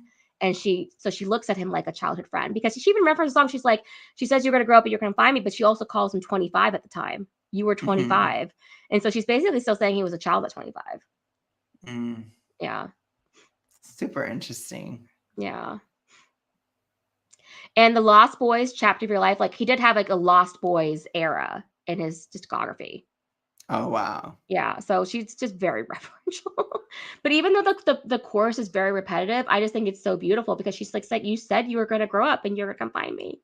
So Yeah, sad. it's Yeah. sad. But yeah, and I also love when she makes very accurate literary references like this because it is very, very Peter Pan. And I saw somebody do an edit to like the Disney Peter Pan, and I almost started crying, which for me Oh was my god. that's a big thing that almost made me cry. Because it showed Peter returning when Wendy was all grown up. I also Yeah. called back the card again with like try to change the ending, Peter losing Wendy, when it was Wendy who lost Peter because Peter didn't come back for her. And he didn't realize that he'd gone for so long that she'd grown up. And this line where she's like, "And I won't confess that I waited, but I let the lamp burn as the men masqueraded. I hope you return with your feet on the ground. Tell me all that you learned, because love's never lost, perspective is earned." And then she goes on, "But the woman who sits by the window has turned out the light." It's like she's just like, "I got tired of waiting for you," and it's so, I don't know. For what in That's that is like that's really the like air side, I yeah, for know it really sure. gets to me. But I also have Mars and Cancer, so I have all of Yeah, it. it's true. Yeah. Going back to the prophecy, which we skipped, it goes prophecy between I Look People's Windows and Cassandra. And the reason why I didn't catch it is because that's where the page breaks. But prophecy, very watery, very Yeah. watery. Um, Yeah, I feel like I had one more thing to say about Peter. oh, sorry, go ahead. Yeah. Um, I like the childlike quality of how she sings it. Hmm. I like the metaphor of Maddie Healy as Peter Pan. I think it's very Yes. clever. I think Yes. it's so good. Yeah. And I think it's just really deep. It's a really Hmm. good song. But does she reference him using drugs in that one too, or no? No, but like Okay. It's in, kind of alluding. I mean, like if you in Peter Pan, this fairy dust. Yeah. Basically, yeah. Yeah. And drugs kind of keep you like in The an fairy dust immature keeps you flying. mindset. Yeah. If you're Yeah. flying high. That too. Yeah, I know Yeah. it's interesting though because in the Peter Pan book, like in the movie, we never like think about this. Like the Lost Boys, the reason why they never grow up is because when they get old enough, when they start growing up, in the book, Peter kills them. Ooh, That doesn't go that's into the really Disney dark. version. Ooh, that's That's in the Disney gory. version. Damn. Yeah, Well, yeah, okay. But yeah, yeah. I just had to say that. But yeah, No we'll worries. move on to the Prophecy. prophecy. This one I always felt like it was super Scorpio, Hmm. but Lisa was like, it's Cancer too. And I'm like, I can see it. I think Hmm. it's just water. It's just Very super watery. watery. Yeah. It's just a water element song. And it's all about like when you get dumped and then you're just like, oh my God, I'm single. And you like freak out and you're like, I, I need to change the prophecy. Like, who can I Hmm. talk to change this? Like, can I change the ending or can I change the fact that I'm going to be single forever? It's like, it's a Yeah. very like feminine experience or womanly experience where it's like, I'm terrified I'm never going to find somebody again Yeah. after you lose somebody. And she goes to like, get tarot readings in the song, and she says like I'm surrounded by a coven, so she's Hmm. talking to all her girlfriends about it, Hmm. and Yeah. she's howling at the moon. I mean, it's Yeah. so Oh, good. I think I this is love such the a good howling at the song. moon one. That's why I'm Yeah, like moon, cancer, cancer. yeah. Well, because and I love how she's like a greater woman Oh, I can just pull up would the keep lyric it real quick. cool. Yeah. Because like, 'cause she has different ones. She's like, "A graven woman wouldn't beg, but I looked to the sky and said," and that's the first ones that she does. But then at the end of the bridge, no, no, no, right before the howl. Where's the howl at the moon? Okay, yeah, in the bridge, a greater woman stays cool, but I howl at Howl at the the at like moon. a wolf at the moon. It's relatable. I've done it. I know. I've done it And I before. and I do people are like witchcraft Taylor gathering right with a coven around a sorcerer's table, as you were saying. But like but that's I do think it's metaphorical. I don't think she's actually like with a coven and like Sophie Turner's She's there and saying that she's around Jenny. all her girlfriends. Yeah. She's talking about the breakup. She's trying to figure out like, what if this could happen or that, or could I Mhm. get him back, or who am I going to Yeah. find One next? that Like, pulls out the tarot cards is like, let's take a mhm. look. You Yeah, I mean, know? it's such a thing because too, like, I wonder if guys are saying that. And I am a guy, but I'm super femmy, Yeah. obviously. So I experience breakups like a girl. Like I Yeah. basically do. It's like I got broken up with. I had to call somebody. That's just the thing. I did not deal with it by myself. and then you just talk about things and you have to like process it and Mhm. get it out. And that's what that sounded like to me, like when you're with your coven, because it's like you're kind of Yeah. huddled around because it's that urgency, which is so Yeah. well done in the song, because that's how it feels. It's really scary. Yeah. It's a very scary feeling. And that's why I said someone pulled out the tarot or the astrology chart, because she literally says no sign of soulmates. And so she's looking at her chart, she's looking at the cards, she's like, yeah. and we know she did it. One of them pulled out some tarot. Oh yeah, totally. She probably has an astrologer. We already know that. Yeah. Yes. The astrologer's like, you're gonna find someone with Jupiter in Taurus. You're gonna find what if the astrologer, Someone who can ball to your Aristotle. someone who knows how to play ball? No, I'm just kidding. So What's the bad. ball game, Taylor? But I will say she's been blessed with Mhm. Jupiter and Taurus, because she's not a Leo like me, who's been Mhm. horribly afflicted. But just you wait, Taylor, because when Yeah. Jupiter goes into Gemini, I will shine and you will suffer. And I will shine very brightly. And I will be so glad that it's you and not me, because I have been suffering this past year. And that is your fire interacting with your Scorpio saying that shit. And that's how it's done. Yeah. You're like, this is how you interact with fire and Scorpio. Yeah. Good. So are we good with the prophecy? Yeah. Okay, let's go to Lisa's number one. This is what my title here, the Bolter. Air, Yes. so Venus in Aqua. I have my moon in Aqua, so I totally get it. I mean, if there's going to be two things that are kind of close to each other, the way that you process emotions, it's going to be Venus and moon, you know? Mhm. Very similar, and not similar, but you know what I mean? They're going to be the most connected like that. Definitely about herself. Also, weirdly about me. Her twin. You're It's me. the opposite. You see right through her. Archer moment Yeah, I again. see right through you. Yeah. And She saw right through you this time, so she reflected it back. She's like, I'm gonna see yeah. right through you. And I love this song because, you know, when we first heard the cringe lyric of like, as she was leaving, it felt like breathing. We were like, oh, Yeah, it was it's so cringe. cringe. It was But then in this song, it's so good. Yeah. Because she's walking away from a guy who just called her a whore. She's like, well, Yeah. peace. Clearly, was Yeah, never I going to will work if you're going to say that. my Mars in Gemini, Yeah. it gives me a tiny bolter. So I have a little bit of it. Yeah. But it's like, if once I'm in love with the guy, I'm not bolting. Yeah. It's like period. But if I'm like dating or trying to find somebody, I will bolt. It's like, get the fuck out of here. Well, So that's why I a see little this bit of as, I don't see her as being in love. She likes to make, she's Mhm. talking about making someone fall in love with her. And I Yeah. understand this so completely because I get into these like situationships where I'm still trying to get to know someone. I talk to Alex about this all the time, and they Yeah. will just full on like, I don't know, not like maybe full on a couple times, fall in love with me, and I'm still like, I don't even know about you yet. And then, but then they feel like they've been led on, and it's like, I'm just really good at having conversations. I'm sorry that like that I'm a good listener and I'm interesting to talk to. But bye. Yeah. I mean, I've never been the bolter. I'm the ghoster, you know. Yeah. That's what I do if I'm like just starting to talk to somebody, but I will do that really early, you know, like within a day or like that same moment. But you're like, I get it if it's like you're talking to them for a while and then you're like, I'm out. Yeah. That's the bolter. Well, I tell this story all the time where it's like a year after I had this, I call it a situationship because it was like we weren't, I didn't even know we were dating, but he assumed we were dating, and I was very confused why he sent me like pictures of him wearing tight pants, and I'm like, are we friends? Like, what is?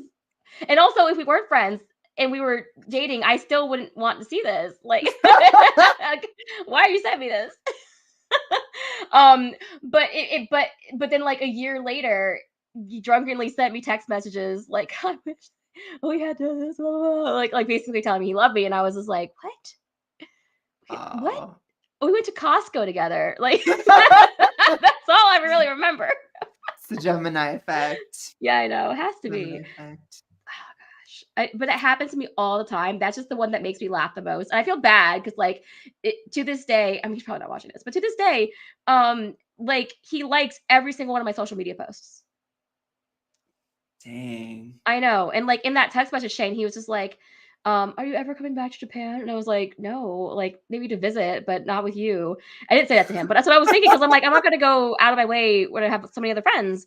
And but I just kind of like, I was like, nice. Well, if you ever come back to the U.S. and you happen to be in Michigan, like maybe, I don't know, but no. I was just trying to be nice because I knew it has never happened. But yeah, Oh my gosh. he's letting the lamp burn, but hopefully he stops waiting by the window one day. That's all I can say about that. But anyways, yeah, started with a kiss. Oh, we must stop meeting like this, but it always ends up with a town car speeding. Um, yeah, there's I like the part where she's like, all her fucking lies flash before her eyes. It feels like the time she fell through the ice, then came out alive.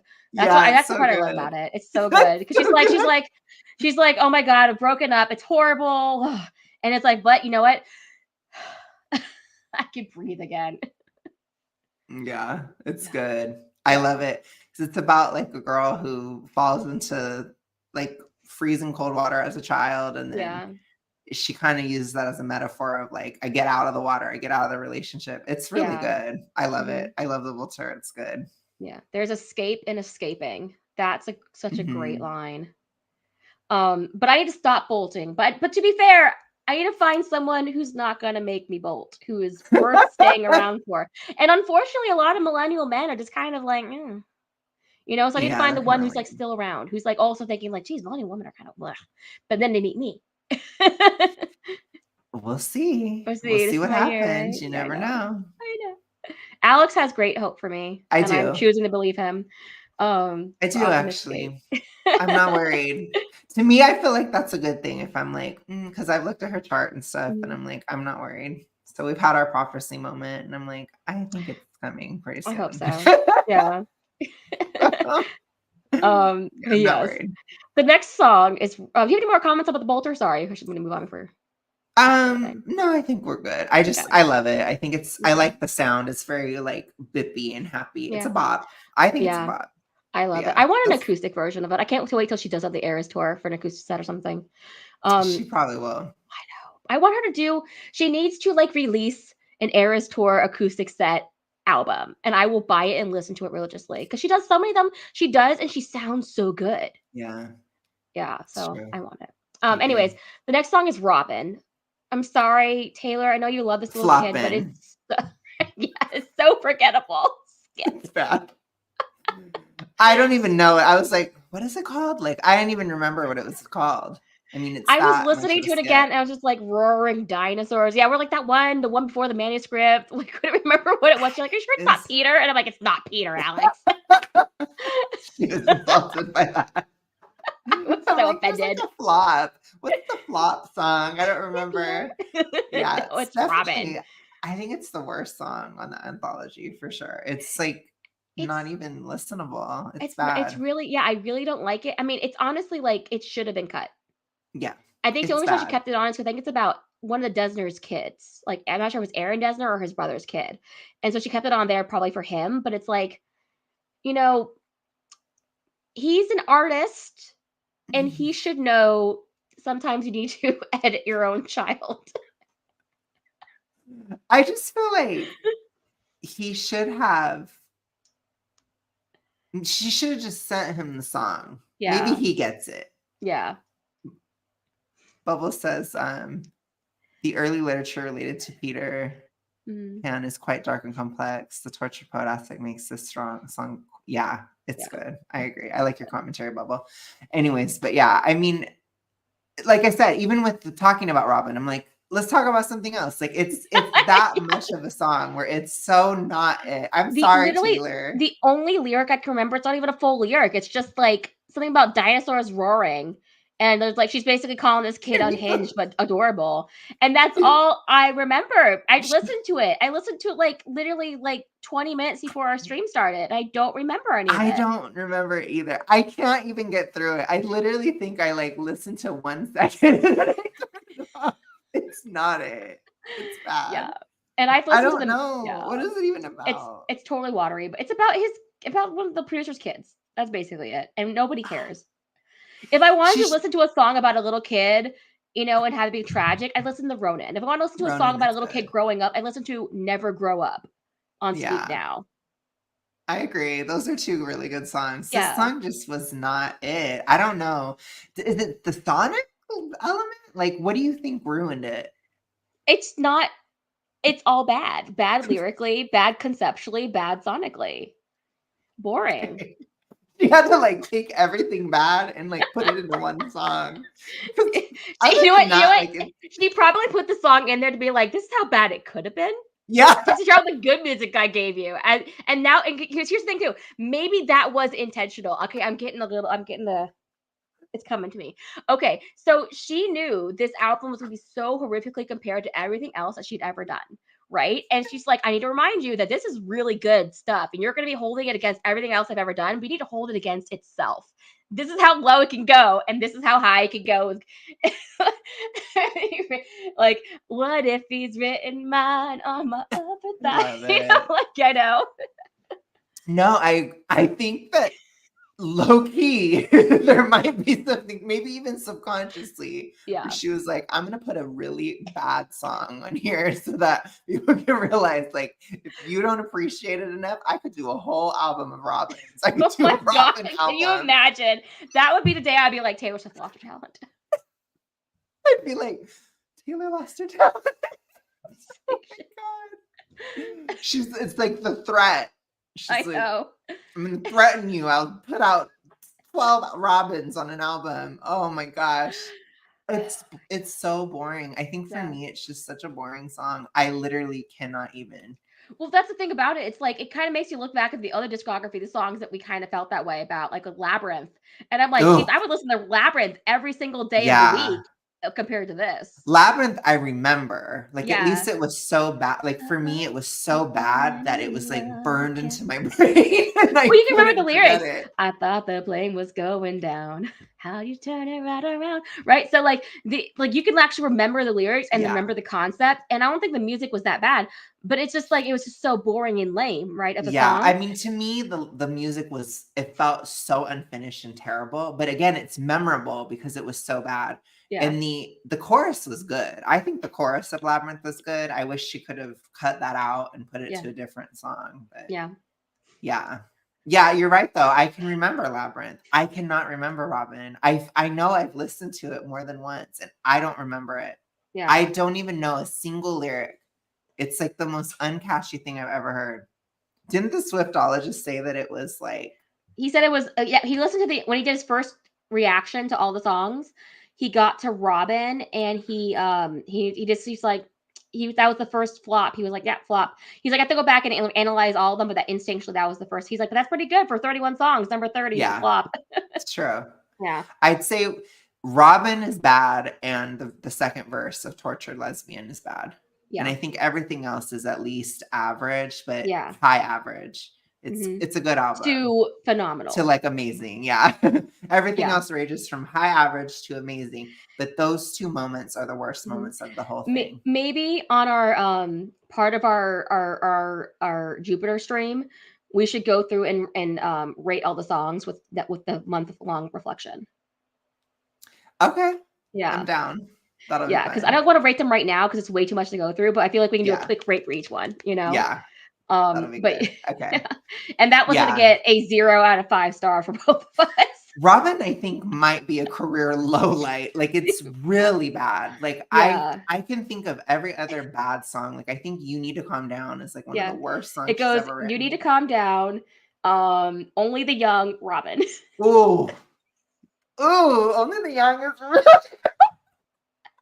But at least you can like remember a lyric. you can remember it. Oh man. Oh yeah. We should try to like let's see if we can really think of something that can compare to how bad Robin is on another album. That would be a challenge. We're gonna have to listen to Boo. We're Oh gonna like yeah. go listen to the View. We'll have to do that on the Jupiter stream. That'll be fun. I think I know what it is. It's probably Mary's song because that's the one where they're always joking about how like Taylor's sound checking Mary's song for like before the concert as like a troll because nobody wants Mary's song as their surprise song. Special song. But now everybody wants it because of the phrase like you'll be 89 and I'll be 87. She has that lyric in there, and so now it's like, oh my god, Travis coded. It's like Gross. I know, Anyways, yeah. we don't like Robin. We keep trying to change the subject. It's literally like it's like It's water repellent. though. It's like, you know, when things are waterproof or they repel water. That's what this song is for us. It's like it repels us. We jump off of it. Yeah, So it's we'll move on. there's gonna be one Swiftie out there to be like, it's you know what on Swifties like, and Taylor didn't write this album for everybody to just sleep on Robin. You're gonna see that tweet out there. No. Nobody's gonna, that'll be some Gen Z that I know. like out there. Yeah. If you ever see that, please send it to me. I do. will. Oh Well, the final song on here is the manuscript, and I'm not saying it's a great song either. At least it's interesting because some of the lyrics are kind of like, what? You know, Yeah, like I can remember the manuscript lyrics. He to said that if the me, sex was half as good as the conversation was, soon to be pushing strollers. Like that is I just like I hear that, I'm like, oh my god. yeah, it's crazy. I like the manuscript Yeah. lyrically in terms of like encapsulating the album. Yeah. So I think it's good to end it with that because it's like a good punctuation on the album. Yeah. But it's not something that you listen to like as a bop or that you'll listen Yeah. to many times. It's like when I really want to understand the whole album, then I'll listen to the manuscript just to like take it in as an art piece. So it's good in that sense, but it's not like a bop. And Yeah, I think it starts too slow. it's just a bookend of the album, basically. Yeah. And it does I've heard people say it makes reference to a lot of her old songs and albums. I would have to go through and analyze it a lot more, which I don't feel like doing. But the what I do like about it is we talk about Taylor needing to let go of these things, and this is a song where she literally talks about letting go. The only thing that's left is the manuscript. One last souvenir from my trip to your shores. Now then, I reread the manuscript, but the story isn't mine anymore. Yeah, super And interesting. I got chills reading that. So yeah, the lyrics there are lyrics that are good. I just think she needed a better melody. I think she needed a little bit better editing. And I think but I think the message is good. It needed to start faster. It's way too long with the ding, ding. It's like, like it really drags on. It just causes me to skip. It's like a skip. Yeah. So I'm sorry, Taylor, but I don't like the way it started. In my perfect world, the whole album ends with the bolter. It's like she came out alive, and it's like end, right? And then it makes sense. That It still would be works. good. Yeah. Well, because she bolts out and then it's done. Yeah, that would work. I like that. Yeah. That'd be cool. But yeah, I mean, I don't have anything negative to say about the manuscript other than that it's not a bop. Like you said, maybe the melody just wasn't it. Yeah. There's something off with it, but it's not like a terrible thing. I've listened to it a few times. I remember it at least. I mean, gosh, compared to Robin. But yeah. But yeah, I mean, it's an average song. Yeah. Average, high average, but yeah. It's okay. So we've established that Alex is far more an anthology Swiftie, and I'm more of the tortured poet Swiftie. I really, I mean, I love so many songs on the second half, but the first half of the album, like I listen to it all the time. It is still in my brain like an earworm. But I do appreciate and love many of the songs from the second half, not because I am the bolter. You know, I wish the bolter was on the first half of the album. But yeah, with the Black Dog. Take out Clarabout, take out the Alchemy, put those two on instead. Yeah, I like I was an anthology girly. I have some songs on the first half that I love too. Guilty as Sin. I love Guilty as Sin. I love Daddy, I Love Him. I've been singing that all the time. I love the rebellion in Daddy, I Love Him. It's amazing. I love Who's Afraid, you know. So there's some that I love on the first half, but I'm an anthology girly in the sense that like those 5 that I love, I really love and I listen to them all the time. Like I really love Fuck You Amy. I love that song. Like that is probably one of my favorite Taylor songs ever. Yeah. So, but yeah, I love the anthology. Loves it. Yeah. Do you know anything about what Bubble's asking? this is right. But did Taylor ever go on to Ellen? Yeah, she was on Ellen all the time. There's really famous incidents of Ellen bullying Taylor, and then them playing it off like, "Oh, this is so cute." But it was like Taylor like literally almost cried once because Ellen wouldn't leave her alone about asking how many guys she dated, and she was like 21 at the time, 22 years old. Mhm. Yeah, and there were sometimes she'd bring up guys she never even dated, and she's like, "You're Mhm. together, aren't you?" And Taylor was like, "No." And so it's one thing to be like, yeah, I'm 34, I've been with a lot of guys. But another thing, we were 22, and Yeah, she it's a hadn't been lot. with a lot of guys by that point, but they were saying that she had been. She kind of Mhm. became the thing that they said that she was, you know? Mhm. But yeah, uh, yeah, they were socially connected because Taylor wanted everyone's approval. So the meaner that Ellen was to her, the more that Taylor like would go on her show. Mhm. That's a good And point. I didn't think yeah, about that. and then like Ellen would do things purposely to like she would do things like set Taylor up to get scared. One time Taylor got so scared, Taylor literally fell on the ground. I know it's mean, but I Yeah. love that one. I And know me too. that's I terrible, know. but it's But if that was amazing. the only one, Yeah, then that that would would be be the fine. yeah. Yeah. Or and sending her through the haunted house. That was also fine. But all the everything together, like Taylor showed up on Ellen's show and wrote a song about literally asking Ellen to stop asking her about the guys that Yeah. she was dating. It was funny. That was Yeah. funny. Well, you have But to make a yeah, funny response. she That's how was you on do it. there. She was on there a lot. The last time she was on there was for the Lover era. Yeah. And weirdly enough, like kind of side note, but the Lover era, her style was atrocious most of the era. But I loved what she was wearing on Ellen. So I think it stands out to me where I'm like, wow, I really loved her Yeah. outfit on there. Because I the like rest of the era was horrible. this is why she was asking because rumors about being connected to the government. I don't. Okay, if Ellen was connected to the government, I think maybe they threw her under the bus because she got Yeah, canceled but she got bad. canceled. Yeah. Yeah. I mean, Taylor's about to be canceled, but I do. Okay, since we're going there, I Yeah. guess we can go there a little bit at the end. But I'm wondering if she's going to be canceled because she doesn't want to give Joe the endorsement. I wonder.